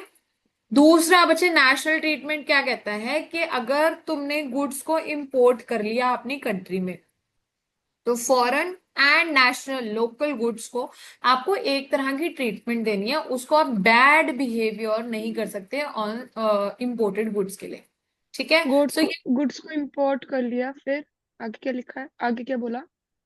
कि बच्चे उनको इक्वल ट्रीटमेंट देनी है, ये नहीं कि आप कहो कि आत्मनिर्भर भारत, तुमने चाइना से वो लड़ियां इंपोर्ट कर दी और उसको तुम आग लगा रहे हो, ठीक है, या मार्केट में उसकी बेइज्जती कर रहे हो, कह रहे भाई तुमने इंपोर्ट कर लिया ना, अब तुम उसको बेचो, उसकी बेइज्जती नहीं कर सकते। हाँ, तुम्हारा अपना व्यू पॉइंट है, हर इंसान के पास फ्रीडम ऑफ राइट या स्पीच है कि तुम बोल सकते हो कि यार तू इंडिया के गुड्स मतलब खरीद, या तुम अपना अलग से एक जहाँ पे तुमने लाइटें रखी हैं चाइना की, वहां पे तुम अपने इंडिया रिलेटेड प्रोडक्ट्स भी रख सकते हो, वो अलग बात है। पर कह रहे हैं कि ऐसा नहीं करना कि तुमने इंपोर्ट कर दिया, उसका तुम जुलूस निकाल रहे हो मार्केट में फिर कि ये तो बेकार है, इसको तुम्हें यूज नहीं करना, या आग जला रहे हो ना, वो इंडिया नहीं कर सकता। हाँ, उसके लोगों के पास राइट है, वो जो मर्जी करे, बट इंडिया वो प्रमोट नहीं कर सकता। अगर तुमने बाहर से कोई गुड मंगवाया है तो उसको मार्केट में इक्वल राइट है टू बी सोल्ड। बोलो दिव्यांशी। ये क्या इतना बड़ा शुक्र हो गया। Okay ma'am. बच्चे, और ये सिर्फ गुड्स ही नहीं, इवन सर्विसेज एंड आईपीआर के ऊपर भी वो करता है, अप्लाई करता है। मतलब कि अगर बाहर को कोई ब्रांड है, ब्रांड को अगर आप इंपोर्ट कर रहे हो या जैसे ये फ्रेंचाइजीज खरीद रहे हो, तो उन सब के ऊपर भी सेम बात है। Okay. Next is freer trade. तो फ्रीयर ट्रेड सिंपल सी बात है कि हमें धीरे धीरे क्या करना पड़ेगा, लिबरलाइजेशन लानी पड़ेगी इन इंटरनेशनल ट्रेड। तो इंटरनेशनल ट्रेड पर भी हमने बात करी ना, कितने सारे रूल्स हैं। तो कह रहे देखो, ये हम समझते हैं कि हर कोई एकदम से खड़े पैर तो रूल्स चेंज कर नहीं सकता। कैसे करोगे, धीरे धीरे कर दो। और उस धीरे धीरे रिस्ट्रिक्शंस को हटाना हम प्रोग्रेसिव लिबरलाइजेशन कहते हैं। ठीक है, धीरे धीरे रूल्स एंड रेगुलेशंस को हटाना, इंपोर्ट बैन्स को खत्म करना, कोटास को रिस्ट्रिक्ट करना, मतलब और कम कर दो। ठीक है, तो ये करना चाहते हैं। Number 4, predictability through binding and transparency. कह रहे देखो जी, जो हमने वादे किए ना, वो निभाना ही पड़ेगा।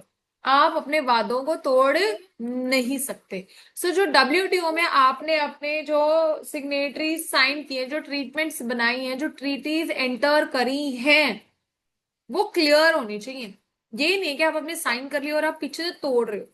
हर चीज जो है क्रिस्टल क्लियर रखो, ताकि जो आपके साथ ट्रेड कर रहा है उसको पता हो कि यार इसने मेरे ऊपर इतना टैक्स लगाया है, या मेरे ऊपर इससे ज्यादा के बैन्स हैं।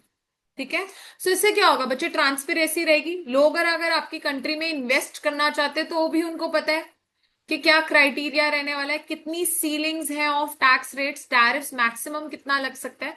तो कह रहे हैं कि ट्रांसपेरेंसी रहेगी, और जो आपने बना रखा है, जो लिख रखा है, उसको आप क्रॉस करके अपने हार्ट पे, you will have to follow it, you will have to bind by whatever you've said. That's why it is a treaty ना.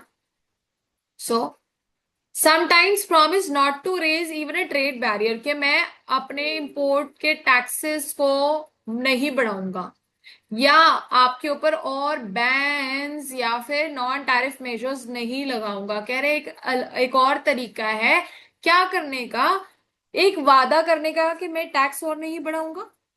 नॉट टू इंक्रीज, कह रहे is equivalent to a promise that I will be lowering.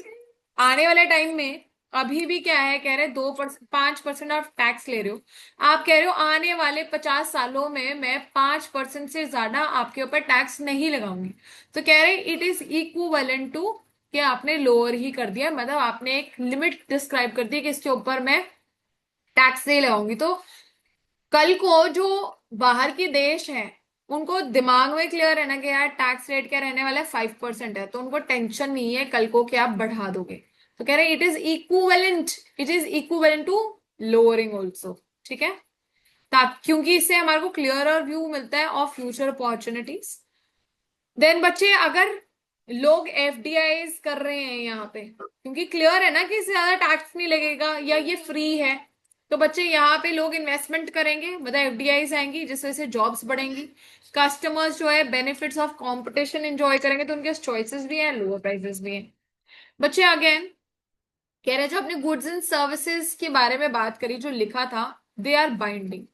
जो आपने tax बात करी, आपने कहा कि मैं इससे ज्यादा नहीं लगाऊंगा, इतना कोटा है, इससे ये इन्हीं पे रहेगा, बाकियों में नहीं रहेगा।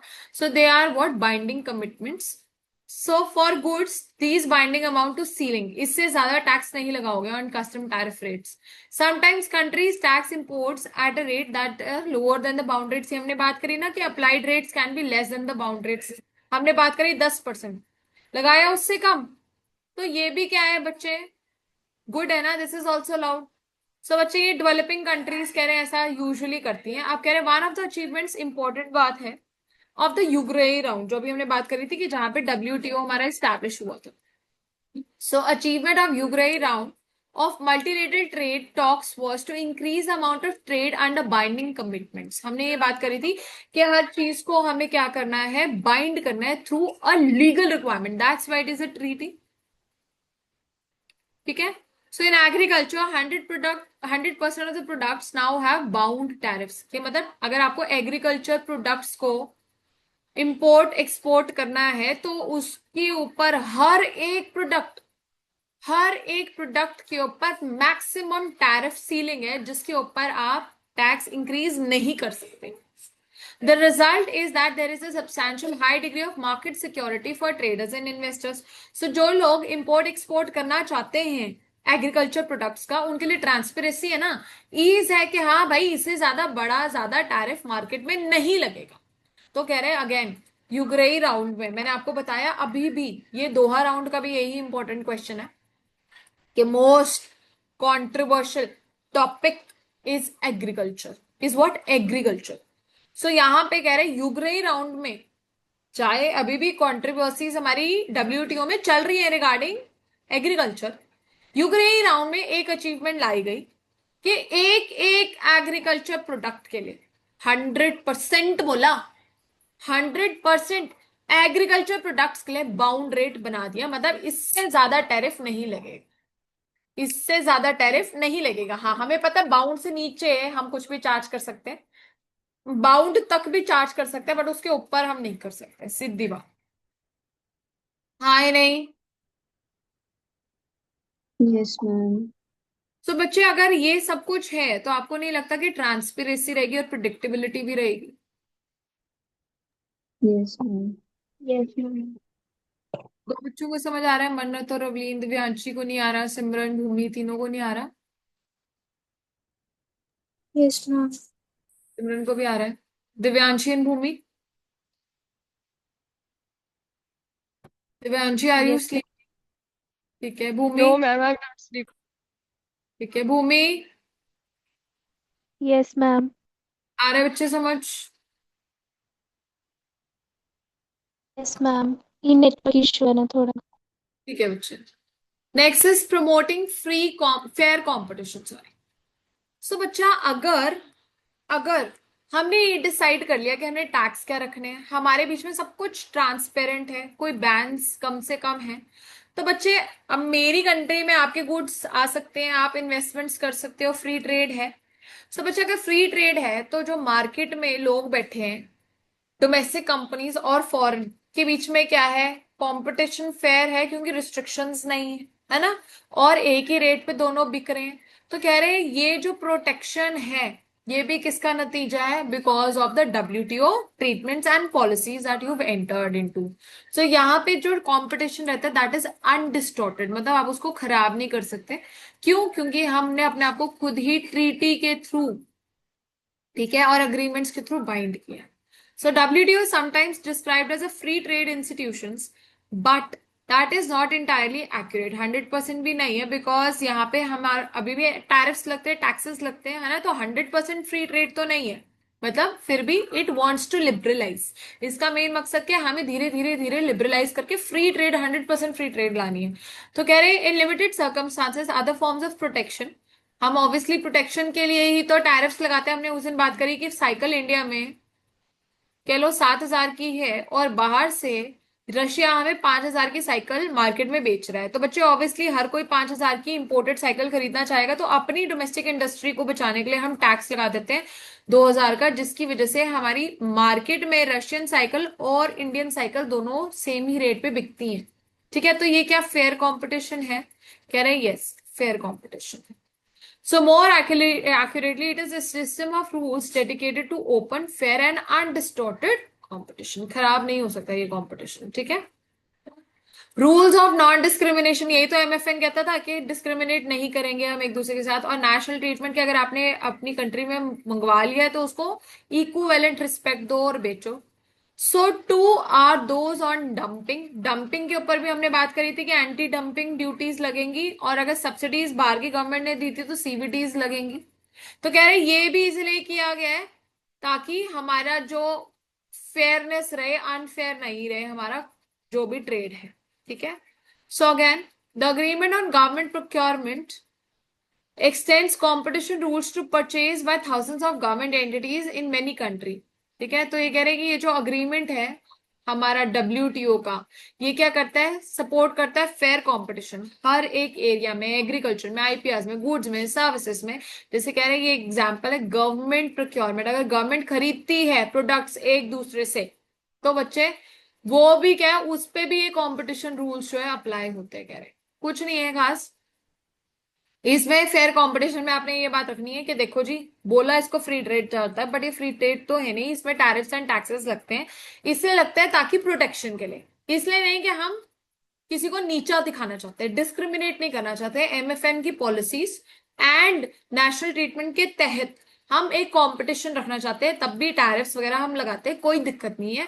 But for what? Open, fair and undistorted competition. तो कह रहे गवर्नमेंट भी करती है इन सब अग्रीमेंट्स में एंटर, हाँ तो करती है, कोई दिक्कत नहीं है, कह रहे अलाउड है as far as they are fair. Okay, समझ आया ये वाला बात? फिर मैं ये वाला कराऊं last. Yes ma'am. Yes ma'am. Very good. So next is, बच्चे ये जो WTO है, ये क्या करना चाहता है? ये क्या चाहता है कि ट्रेड बैरियर्स हटाए जाए और हमारी ट्रेड इंप्रूव की जाए। सो बच्चे वहां पे क्या हुआ, ये कह रहे हैं लोग अगर गुड्स खरीदेंगे बेचेंगे, स्टैंडर्ड ऑफ लिविंग लोगों का बढ़ता है, इनकम बढ़ती है, एम्प्लॉयमेंट इकोनॉमी में इंक्रीज होती है, तो ये सारी प्रॉब्लम्स जो है हमारी दूर होके अच्छाई की टुवर्ड्स ही हम बढ़ते हैं, तो इकोनॉमिक चेंजेस एंड डेवलपमेंट आती है। यस बच्चे, अब यहाँ पे आपको इंपॉर्टेंट क्या करनी है बात, यहाँ पे यहाँ पे ये इंपॉर्टेंट बात है, देखो ऊपर कुछ नहीं लिखा हुआ, यही बात करी हुई है कि डेवलपिंग कंट्रीज को ऐसा लगता था कि हमारे साथ जो है, क्योंकि हम इतने स्ट्रांग नहीं है, ठीक है, हमारी डेवलपमेंट डेवलप्ड कंट्रीज से बहुत नीचे है, तो हमारे लिए इतने स्ट्रिक्ट रूल्स एंड पॉलिसीज आप मत बनाओ, ठीक है। सो ये बात को समझा गया, देखा गया। और हमने बात करी थी ना, MFN भी ये कहता है कि हम डेवलपिंग कंट्रीज को, या जो थोड़ी सी परेशान कंट्रीज हैं उनको हम हेल्प करेंगे। तो उन्होंने कहा हेल्प कैसे करेंगे, वो यहाँ पे बात हुई दोहा डेवलपमेंट एजेंडा में। कहाँ पे? दोहा डेवलपमेंट एजेंडा क्या कहता है कि जो जितनी भी डेवलपिंग कंट्रीज थी ना इकट्ठे है, कह रही हम परेशान है, हम परेशान है यूग्रे राउंड में। तो WTO ने कहा क्यों भाई, तू क्यों परेशान है? वो कह रहा है यार तुमने इतनी ज्यादा डिफिकल्ट और स्ट्रिक्ट पॉलिसीज लगा दी हैं जो कि डेवलपिंग नेशंस के लिए तो फेवरेबल है, बट मेरे जैसे गरीब देश के लिए जो कि कोशिश कर रहा है डेवलप होने के लिए, हमारे पास और इतनी प्रॉब्लम्स है, हम एक और इंटरनेशनल ट्रेड के रूल्स वगैरह की प्रॉब्लम कहाँ ले। तो उसने कहा चलो कोई बात, इसके ऊपर हम चर्चा करेंगे, इसके ऊपर हम चर्चा करेंगे। कहाँ चर्चा करेंगे? दोहा राउंड में। कहाँ चर्चा करेंगे? दोहा राउंड में, ठीक है। तो दोहा राउंड में चर्चा के लिए एक लिस्ट में जो बात रखी गई, वो ये बात रखी गई कि जो डेवलपिंग नेशंस हैं या कंट्रीज हैं, वो कहती हैं कि हमारे लिए रिस्ट्रिक्शंस और जो रूल्स हैं वो थोड़े क्या करें, कम करें प्लीज। रिस्ट्रिक्शंस और रूल्स थोड़े से क्या करें, कम करें। तो बच्चे ये जो हमने बात करी ना, रखा एक मुद्दा कि हम दोहा राउंड में इसको एड्रेस करेंगे, इसको दोहा एजेंडा कहते हैं, ठीक है। एजेंडा क्या होता है? जो हमने सोच रखा है कि हाँ इसके ऊपर चर्चा की जाएगी, इसके ऊपर नेगोशिएशंस किए जाएंगे और एक फैसला लिया जाएगा। तो जो हमने पिक्चर में रख दिया ना कि दोहा राउंड में हम ये बात करेंगे, उसको दोहा एजेंडा बोला गया, ठीक है। बच्चे ये कह रहे हैं कि जो डेवलप कंट्रीज हैं उन्होंने तो duty free and quota free imports सारे कंट्रीज से अलाउ कर दिए, इसी की वजह से from the less developed countries.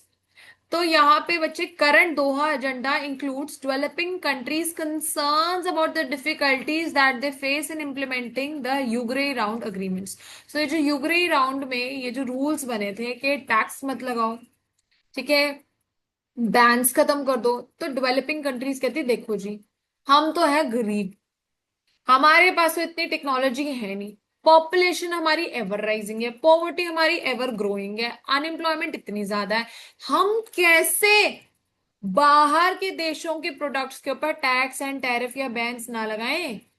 अगर नहीं लगाएंगे दोबारा से हमारी और कंट्री पुअर हो जाएगी, क्योंकि हमारी इंडस्ट्रियलाइजेशन खत्म हो जाएगी। तो यूग्रेई राउंड में इसको महत्व दिया गया। कहा ठीक बात कह रहे हो तुम अगर ऐसा करोगे तुम तो खत्म हो जाओगे।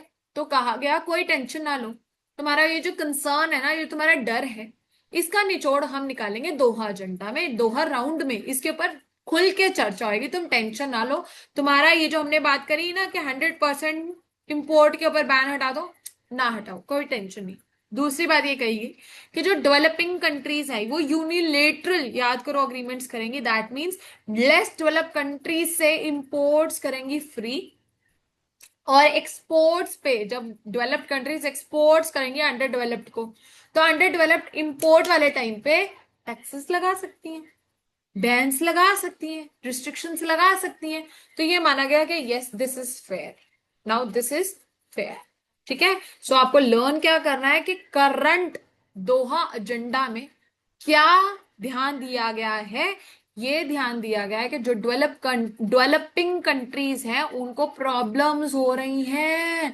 यूग्रेई राउंड में जो अग्रीमेंट हुआ था कि 100% टैक्स फ्री करो, तो वो कहती है हम नहीं कर सकते, तो उनके कंसर्न्स को वहां पे अहम अहम वो क्या कहते हैं इंपॉर्टेंस दी गई। ये बस समझना है। ठीक है बच्चा, यस मैम। किसी को अभी तक कोई डाउट है बच्चा यहां तक? क्योंकि अग्रीमेंट्स मैंने आपको कहा ये these are just to be read, and obviously obviously मैं करूंगी, टेंशन नहीं लेनी, सिर्फ नाम नाम रीड करने हैं हमने इसके, और वो भी इजी है, ऑलरेडी आप सारे कर चुके हो। एक ये दोहा राउंड का मैं अभी इंपॉर्टेंट खत्म करा देती हूँ क्योंकि ये भी इंपॉर्टेंट है। इसमें भी इंपॉर्टेंट सिर्फ एक ही लाइन है जो मैं 2-3 बार रिपीट कर चुकी हूँ। ठीक है, G20 भी कुछ नहीं है, इसमें सिर्फ लास्ट पैराग्राफ ये वाला हमें लर्न करना है, उसके अलावा ये फालतू की बातें हैं जिसके ऊपर स्टैटिस्टिक्स क्योंकि एवर चेंजिंग है तो क्वेश्चन नहीं आता। ठीक है, लेकिन फिर भी I will give a brief overview, don't worry. So बच्चे दोहा राउंड क्या है? बच्चे जो दोहा एजेंडा में हमने बातें करी थी ना, ये 9th राउंड है। ठीक है, 9th राउंड था किसका? WTO का। और 4th मिनिस्ट्रियल कॉन्फ्रेंस हुई थी दोहा में, तो ये इंपॉर्टेंट नहीं है, बस आपको ध्यान के रखना है कि WTO का एक जो है राउंड, 9th राउंड, वो दोहा में बैठा गया, मतलब दोहा राउंड कहा गया उसको। अब यहाँ पे इसमें क्या किया गया है? It seeks to accomplish major modifications, changes लाना चाहता है in international trading system through lower tariff and taxes. मैंने आपको बताया ना कि यूग्रेई राउंड में ये कहा गया कि हमें क्या करना है? टैक्सेस को कम करना है। हमें क्या करना है? टैक्सेस को कम करना है, बैरियर्स को कम करना है। तो डेवलपिंग नेशंस उस टाइम खड़े हुए क्या है, हम इस लायक अभी नहीं है। ठीक है, वो कंसर्न था। ठीक है ना, वो भी हमने यहाँ पे एजेंडा में लिखा हुआ था, ये याद रखना है आपने। एक तो दूसरा बच्चे, ये जो एरियाज है यहाँ पे जो डिस्कशन होने थे वो 20 एरियाज थे। ठीक है, सो यहाँ पे most controversial topic, now this is MCQ that can be asked कि what is the most controversial topic of Doha agenda? It is the agricultural trade. तो दो चीजें हैं दोहा राउंड में, एक तो दोहा एजेंडा था, एजेंडा जिसने डेवलपिंग नेशन के कंसर्न के बारे में बात करी कि कैसे उनको परेशानी हो रही है और वो इस चीज को 100% फ्री ट्रेड को नहीं अडॉप्ट कर सकते। दूसरी चीज जो सबसे बड़ा कंसर्न था वो था एग्रीकल्चर ट्रेड के ऊपर। ये क्यों ध्यान दिया गया बच्चे? ये कहा गया कि बहुत सारी ऐसी कंट्रीज है, ठीक है, जहां पे ड्यू टू सम एपिडेमिक्स और पैंडेमिक्स या कुछ भी कह लो, खाने की किल्लत कभी भी हो सकती है, जो कि अभी हमने रिसेंटली भी देखा था 2020 में ड्यू टू COVID-19, कि अगर एक बारी के लिए इकोनॉमी कभी रुक भी जाए तो बच्चे उनके पास खाने की कमी नहीं होनी चाहिए, even if the government fails to maintain buffer stocks.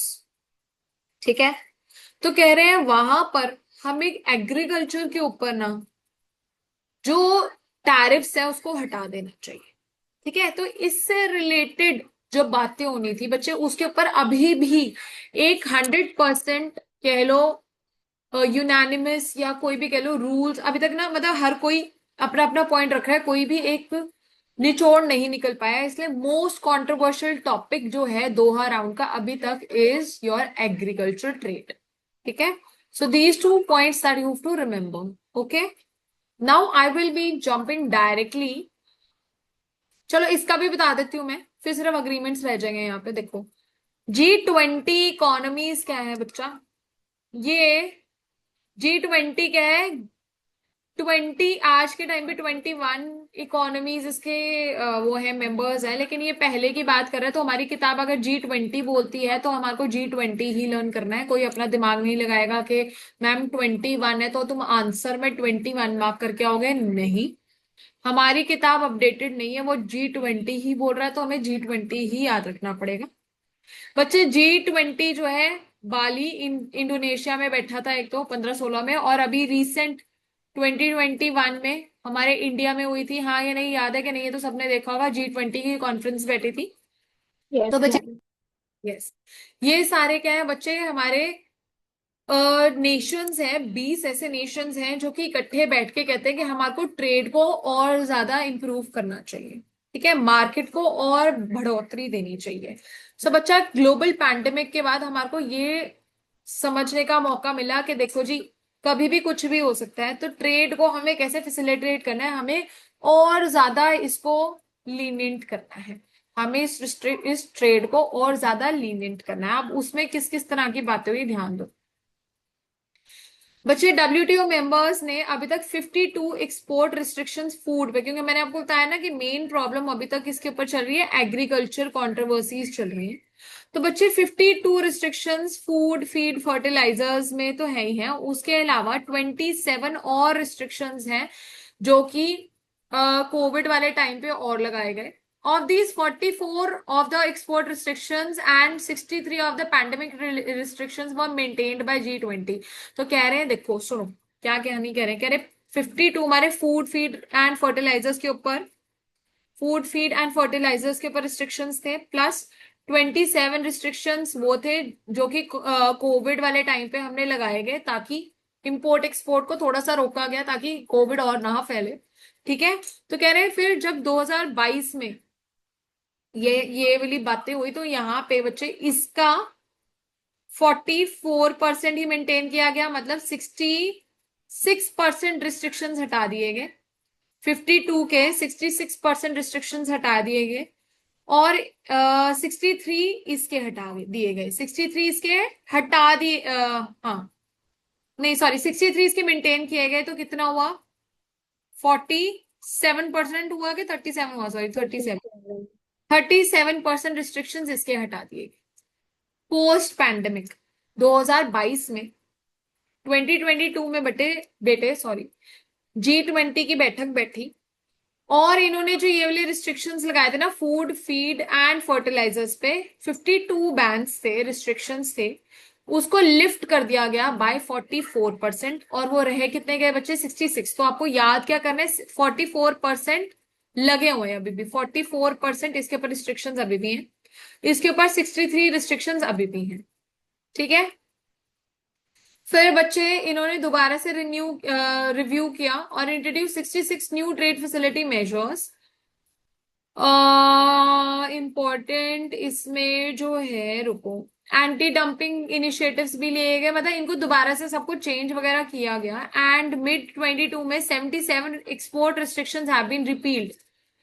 77 बच्चे, एक और इंपॉर्टेंट है ये, एक्सपोर्ट रिस्ट्रिक्शंस को खत्म किया गया, सिर्फ 17 रिस्ट्रिक्शंस अभी हैं ऑन एक्सपोर्ट्स, ठीक है। अब आपको याद क्या करना है कि ये लोग WTO trade monitors reports have been prepared by WTO secretariat. तो G20 के मेंबर्स लर्न करने हैं, आपको ध्यान रखना है, मतलब लर्न भी नहीं करने, Argentina, Brazil, Australia, Canada, China, EU, France, Germany, India. Main question ये है कि इंडिया क्या मेंबर है G20 का, तो यस इट इज। इंडोनेशिया है, Italy, Japan, Republic of Korea मतलब South Korea, Mexico, Russian Federation मतलब रशिया, सऊदी अरेबिया, ठीक है पूरा, then South Africa, Turkey, UK and US, ये सारे मेंबर्स हैं, पाकिस्तान नहीं है, ओके। सो ये सारे क्या है बच्चे, मेंबर्स हैं किसके, WTO के, ओ सॉरी G20 के, सॉरी G20 के, ये क्या है बच्चे, मेंबर्स हैं, बस बस, ठीक है। और ये मैंने जो आपको बताया पैंडेमिक रिलेटेड और फूड वगैरह रिलेटेड, आपको एक तो ये ध्यान रखना है, दैट्स ऑल। फिर ये जो अग्रीमेंट्स है ये मैं 5 मिनट में दोबारा से आती हूँ। Let's first complete unit number 4। कल करें मैम इसको? क्या, नहीं नहीं, अभी फिनिश करना है बेटा मैंने।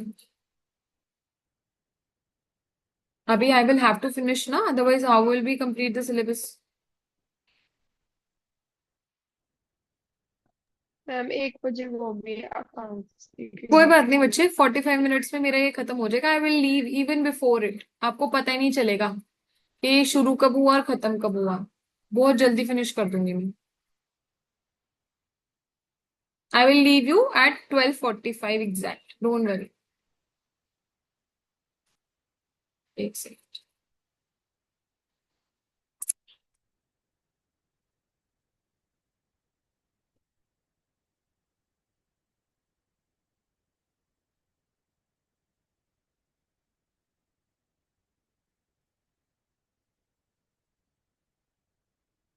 तो बच्चे फॉरेन एक्सचेंज क्या, ऑब्वियसली हमारी डोमेस्टिक करेंसी के अलावा जो कोई भी करेंसीज है वो फॉरेन करेंसीज है, और हमारी खुद की करेंसी क्या होती है, डोमेस्टिक करेंसी होती है। बुक से ही करा देती हूँ, कहानी खत्म कर गया। सो एक्सचेंज रेट क्या है बच्चे, जिसपे हम बाय या सेल करते हैं फॉरेन करेंसीज को, उसको हम फॉरेन एक्सचेंज कहते हैं। सो बच्चा, a foreign currency transaction is a transaction which requires settlement of foreign currencies. हम बाय सेल करते हैं गुड्स एंड सर्विसेज, तो हमें फॉरेन एक्सचेंज रेट की जरूरत पड़ती है फॉरेन करेंसी की। हमें किसी से लोन लेना है या लोन देना है, तब हमारे को डिनोमिनेशन चेंज करके फॉरेक्स चाहिए होता है। या फिर फॉरवर्ड एक्सचेंज कॉन्ट्रैक्ट में अगर एंटर करना है, what is a forward exchange rate contract. बच्चे क्या हुआ, मैं आज कहती एक हूँ। स्पॉट मार्केट होती है, एक फॉरवर्ड मार्केट होती है। फॉरवर्ड मार्केट में तभी के तभी वो हो जाता नहीं, स्पॉट मार्केट में होता है तभी के तभी, फॉरवर्ड में फ्यूचर वाला होता है। फ्यूचर और फॉरवर्ड में फर्क होता है। फॉरवर्ड मार्केट क्या होता है बच्चे, फॉरवर्ड मार्केट में होता है, मैं आज यहाँ खड़ी हूँ, ठीक है, और मैं आपके साथ, आप यूके में बैठे हो, आपसे मैंने कोई गुड इंपोर्ट करना है, तो मैं कहती हूँ 3 महीने बाद, 3 महीने बाद मैं आपसे सामान खरीदूंगी, ठीक है। सो इस केस में बच्चे FRA, फॉरवर्ड रेट अग्रीमेंट, मैं आपके साथ एंटर कर लेती हूँ और मैं बोलती हूँ जो उस दिन पे रेट होगा, जो उस दिन पे रेट होगा मैं उस पे आपसे ट्रांजैक्शन करूंगी। So that is a forward exchange rate contract, वो भी यहाँ पे पॉसिबल होता है। आप अगर एसेट्स खरीदना चाहते हो, लायबिलिटी सेटल करना चाहते हो, तो again this is also done in foreign currency with foreign world, ठीक है। सो एक्सचेंज रेट सिस्टम फटाफट खत्म करा देती हूँ। 3 तरह के मेन होते हैं, fixed, flexible, manage, floating. Fixed exchange rate system वो होता है जहां पे गवर्नमेंट जो है against approved government securities and reserves एक एक्सचेंज रेट फिक्स कर देती है कि $1 जो है इज इक्वल टू 80 रुपीज। तो उसके लिए 80 रुपीज के लिए बच्चे हमारे पास उतने गोल्ड रिजर्व होने चाहिए। पहले के जमाने में गोल्ड रिजर्व, तब इसको गोल्ड स्टैंडर्ड कहते थे। आज के टाइम पे it is known as the Bretton Woods system, जिसके तहत मेरे पास फॉरेन एक्सचेंज उसके इक्विवेलेंट होना चाहिए, तो मैं अपना एक एक्सचेंज रेट इस्टेब्लिश कर सकती हूँ। सेकंड, देखो अगर कहीं पे प्रॉब्लम आ रही हो 12वीं का है तो रोक देना मुझे। Second is flexible exchange rate system, जहां पे हम demand and supply free trade market mechanism के ऊपर छोड़ देते हैं और हम बोलते हैं कि जहां पे भी डिमांड एंड सप्लाई की फोर्सेस स्ट्राइक करेंगी, वहां पे हम एक्सचेंज रेट सिस्टम को क्या कर लेंगे, डिटरमाइन कर लेंगे। पार रेट भी बोलते हैं इसको। थर्ड इज मैनेज फ्लोटिंग, जहां पे डिमांड एंड सप्लाई कि फोर्सेस तो डिटरमाइन करती है एक्सचेंज रेट, लेकिन RBI एंटर करता है और वो क्या करता है, फिक्स कर देता है, सीलिंग लगा देगा कि अगर इससे ऊपर गया exchange rate then I will interfere, इससे नीचे गया तो अगेन आई विल इंटरफेयर। तो इसके लिए भी क्या करना पड़ेगा, अगर आपको इंटरफेयर करना है again you will have to maintain reserves of the required amount. So बच्चे, 2 तरह की मेजर एक्सचेंज रेट रिजीम्स होते हैं। फ्लोटिंग एक्सचेंज रेट रिजीम, जिसको हम फ्लेक्सिबल एक्सचेंज रेट भी कहते हैं, फिक्स्ड एक्सचेंज रेट। तो फ्लोटिंग क्या है, गवर्नमेंट सेंट्रल बैंक पार्टिसिपेट नहीं करता है, सेल्फ रेगुलेशन होती है और गवर्नमेंट कुछ नहीं कर सकती, everything is left on market forces. So again it is unpredictable. again your again entire +2 chapter, so what I will do is इसके merits, demerits also I will share in a PDF, if you like it you can just go through। अगर नहीं समझ आ रहा है, इतने इतना question नहीं difficult बनने वाला।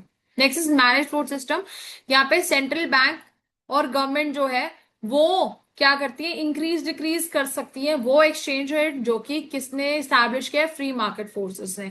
तो इसको मैनेज फ्लोट भी कह सकते हैं या फिर डर्टी फ्लोट भी कहते हैं। क्या कहते हैं बच्चे, डर्टी फ्लोट कहते हैं, डर्टी फ्लूट, क्योंकि यहाँ पे गवर्नमेंट जो है इंटरफेयर करती है और एक्सचेंज रेट को इंक्रीज या डिक्रीज होने से रोकती है।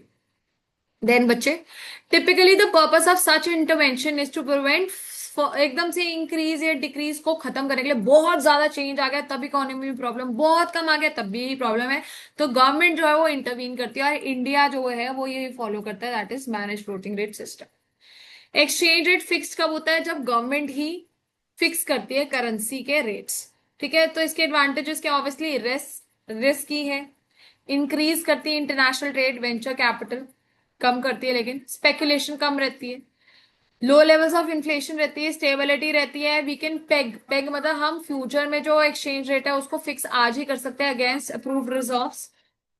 ठीक है, लेकिन fixed and manage floating rate system में क्या डिफरेंस है कि मैनेज फ्लोटिंग रेट सिस्टम में हमारे पास फुली लेफ्ट नोबडी ना, ठीक है, क्या डिफरेंस है बच्चे? मैनेज फ्लोटिंग रेट में हम मार्केट फोर्सेस को के ऊपर छोड़ देते हैं, और ऊपर नीचे अगर कुछ जाता है तो हमारी गवर्नमेंट इंटरवीन करती है, अदरवाइज फिक्स्ड में हर टाइम गवर्नमेंट जो है सब कुछ उसी का चलता है। फ्लोटिंग एक्सचेंज रेट ध्यान रखना है, is also known as your flexible, तो ये ध्यान रखना है। ठीक है, मैनेज फ्लोटिंग नहीं बोल रहे, फ्लोटिंग एक्सचेंज रेट बोल रहे हैं, मतलब फ्लेक्सिबल, जहां पे गवर्नमेंट की कोई इंटरवेंशन नहीं है, ओनली मार्केट फोर्सेस हैं। तो इंडिपेंडेंट मॉनेटरी पॉलिसीज होती हैं। ठीक है, उसके अलावा नॉमिनल एक्सचेंज रेट, ऑब्वियसली अगर तो डिमांड बढ़ेगी तो प्राइस बढ़ेगा, डिमांड कम होगी तो प्राइस कम होगा। बैंक जो है या सेंट्रल बैंक को कोई भी इसके लिए रिजर्व्स नहीं बनाने पड़ते। So it generates a lot of uncertainties. ठीक है, क्योंकि प्राइसेस इंक्रीज डिक्रीज होते रहते हैं। Nominal versus real exchange rate, obviously nominal exchange rate क्या होता है बच्चे? is the rate at which the person can trade the currency of one currency for another for any country. There are many nominal exchange rate because its currency can be used to purchase many foreign currencies. तो कह रहे nominal exchange rate क्या होता है? जब हमारी currency का price different different currencies के नाम पे अगर हमने रख रखा है, कहने का मतलब $1 is equal to ₹85, this is a nominal exchange rate. £1 is equal to 107, again is a nominal exchange rate. 1 yen say suppose is equal to, मेरे को नहीं पता पर ऐसे कर लेती हूँ, 203। €1 is equal to 1000 rupees. So ये क्या है? नॉमिनल एक्सचेंज रेट्स हैं। ठीक है, real exchange rate is a rate at which person can trade the goods and services of one country for another and services of another. So यहाँ पे बच्चे हम क्या कर रहे हैं? बार्टर कर रहे हैं। यहाँ पे क्या है? नॉमिनल में, ये न्यू चीज है, ध्यान से सुनेंगे, जहां पे मैं करेंसी को करेंसी से एक्सचेंज कर रही हूँ, जहां पे मैं करेंसी को करेंसी में एक्सचेंज कर रही हूँ क्योंकि वैल्यूज मेरी डिसाइडेड है। लेकिन जब मैं ऐसे कह देती हूं कि बाहर का एक, कह लो कि कॉटन खरीदने के लिए मुझे भारत के 80 कॉटन के पैक्स देने, एग्जाम्पल है यार, so that is a real exchange rate, मतलब जो कि गुड्स एंड सर्विसेज में ही एक्सचेंज रेट होता है। ठीक है, तो सिर्फ यही ध्यान रखना है इसमें, यहाँ पे ऑब्वियसली कोई करेंसी इन्वॉल्व नहीं होगी। So what is real exchange rate? That is nominal exchange rate into domestic price divided by foreign price. तो ये कैंसिल हो जाता है, ऑब्वियसली आपके पास गुड्स की वैल्यू आ जाती है, गुड्स की वैल्यू आ जाती है। रियल एक्सचेंज रेट क्या हो जाएगा? या फिर ऐसे भी लिख सकते हो, सेम ही है, ओवर पूरा का पूरा ना डिवाइड करके, यहाँ पे मतलब कि आपके पास एक्चुअल में फैक्टर आ जाएगा। यहां तक बात समझ आ रही है बच्चों? जल्दी बताओ गर्ल्स, रवलीन, भूमि, दिव्यांशी, सिमरन, मन्नत। Yes ma'am. Yes, ma'am. Yes ma'am. Yes ma'am. ठीक है, तो ये बच्चे अगर मुझे रियल एक्सचेंज रेट को एक और बनाने का तरीका है, price index of domestic currency divided by foreign price index, कोई चक्कर नहीं, इंटू नॉमिनल एक्सचेंज रेट कर लो, तो बात तो वही है, प्राइस से डिवाइड कर लो या प्राइस इंडेक्स से डिवाइड कर लो, आंसर मेरे पास अगेन सेम ही है। सो बच्चे, another exchange rate concept is a real effective exchange rate, rear is the nominal effective exchange rate. तो रियल, सुन लो मेरी बात, यहाँ पे रियल एक्सचेंज रेट नहीं है, रियल इफेक्टिव एक्सचेंज रेट है। तो ये क्या है? ये वो वाला नॉमिनल एक्सचेंज रेट है जिसमें प्राइस इंडेक्स को यूज किया जाता है। तो ये वाला फॉर्मूला क्या है? This is REER। Okay, so it is a nominal effective exchange rate which is a measure of domestic currency against this divided by price deflator और index of cost. तो मैं इसको अगर प्राइस डिफ्लेटर से मतलब price deflator या index number से divide कर देती हूँ, what I get is real. So एक और तरीका क्या है इसको सॉल्व करने का, nominal exchange rate divided by price deflator. तो डिफ्लेटर भी हमारा ऐसे ही आता था बच्चे, आज की वैल्यू डिवाइडेड बाय मतलब domestic currency divided by foreign currency will get you your price deflator. So अगर आप इसको इससे डिवाइड कर देते हैं तो this will be called as a real. ठीक है, प्रैक्टिकल क्वेश्चन नहीं आता है, don't worry, you don't have to worry, it's just that you should know the concepts. हाँ या नहीं बच्चों? Yes ma'am. Yes, ma'am. 10 minute और बैठ जाओ, उसके बाद मैं छुट्टी कर दूंगी, डोंट वरी. ठीक है, आओ. Foreign exchange market, बच्चे, commercial banks also perform trading operations in their own interest and at their own expense. Daily turnover कह रहे हैं बिलियंस में जाता है, डोंट वरी, ये नहीं है यहाँ पे. हाँ, brokerage houses also play an important role as contractors between large. एक मिनट रुको, ये थोड़ा सा मेरे को एक बारी वो कराने दो, छोड़ो.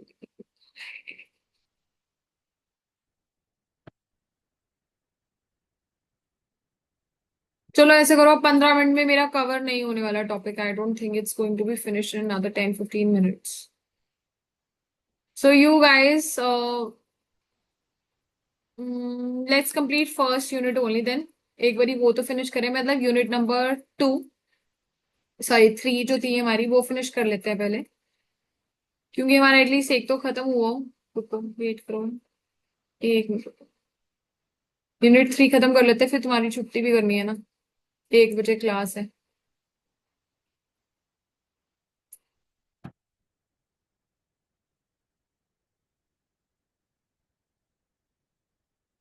Let's come back to unit number 3, the agreement that we just left. सिर्फ उसको रीड करना है. ठीक है, so it will another take 5 to 7 minutes और फिर आप लोगों की छुट्टी हो जाएगी. Yes, this is page number 9.42.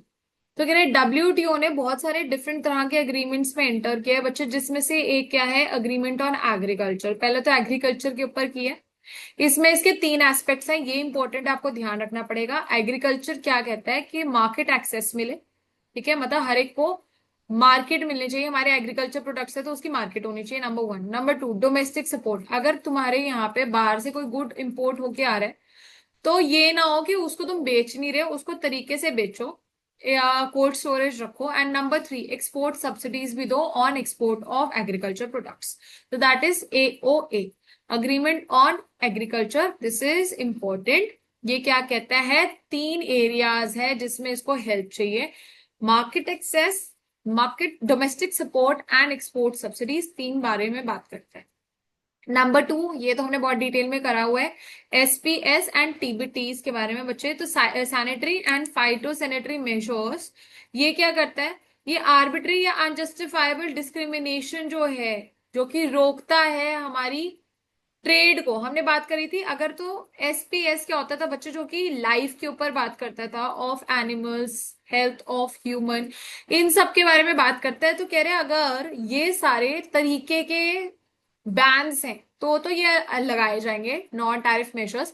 Otherwise आप आर्बिट्री मतलब अपनी मर्जी के या फिर बेफालतू के डिस्क्रिमिनेशन के बेसिस पे आप जो है इंपोर्ट्स को रोक नहीं सकते. ये कौन करता है, SPS मेजर्स कहते हैं. Number 3, agreement on textiles and clothing. बच्चे ये इंपॉर्टेंट है,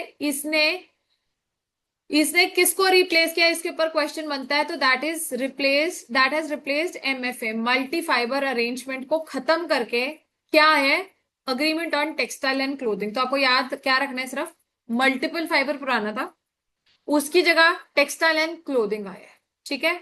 नंबर 4, TBTs, ये वही बात है, ये भी यही कहता है कि इन्वायरमेंट एंड सेफ्टी को ध्यान में रखते हुए जो हमने प्रोडक्ट स्पेसिफिकेशंस की बात करी थी, अगर तो वो क्या है, जेन्युइन है, ठीक है, और रिक्वायर्ड है.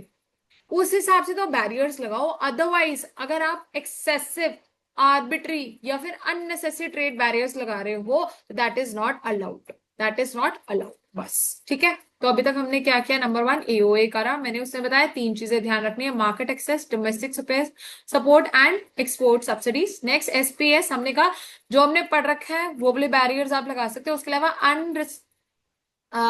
डिस्क्रिमिनेटरी या फिर अनजस्टिफाइबल आर्बिट्री आप ना टीबीटी में लगा सकते हो ना एसपीबीस में लगा सकते हो। थर्ड जो इंपॉर्टेंट मैंने आपको बताया कि मल्टी फाइबर की जगह अब क्या आ चुका है, agreement on textile and clothing आ चुका है बच्चे। फिर एक ट्रेड रिलेटेड इन्वेस्टमेंट मेजर्स हैं जो कि क्रॉस बॉर्डर इन्वेस्टमेंट्स को फैसिलिटेट करता है और कहता है रिस्ट्रिक्शंस कम से कम लगाओ।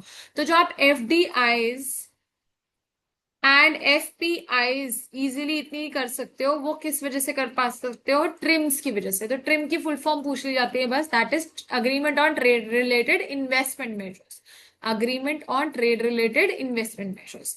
फिर बच्चे एंटी डंपिंग अग्रीमेंट्स जो है उसको कह रहे हैं कि सिर्फ और सिर्फ प्रोटेक्शन फॉर डोमेस्टिक कंट्री के लिए लगाना है। हमने कल भी पढ़ा था कि एंटी डंपिंग ड्यूटी सिर्फ तब लग सकती है जब पहली बात तो हमें ये लगे कि हाँ डंपिंग का हमारा ध्यान है, और दूसरी चीज डंपिंग के अलावा जो है हमारी डोमेस्टिक इंडस्ट्रीज को उससे नुकसान हो रहा है।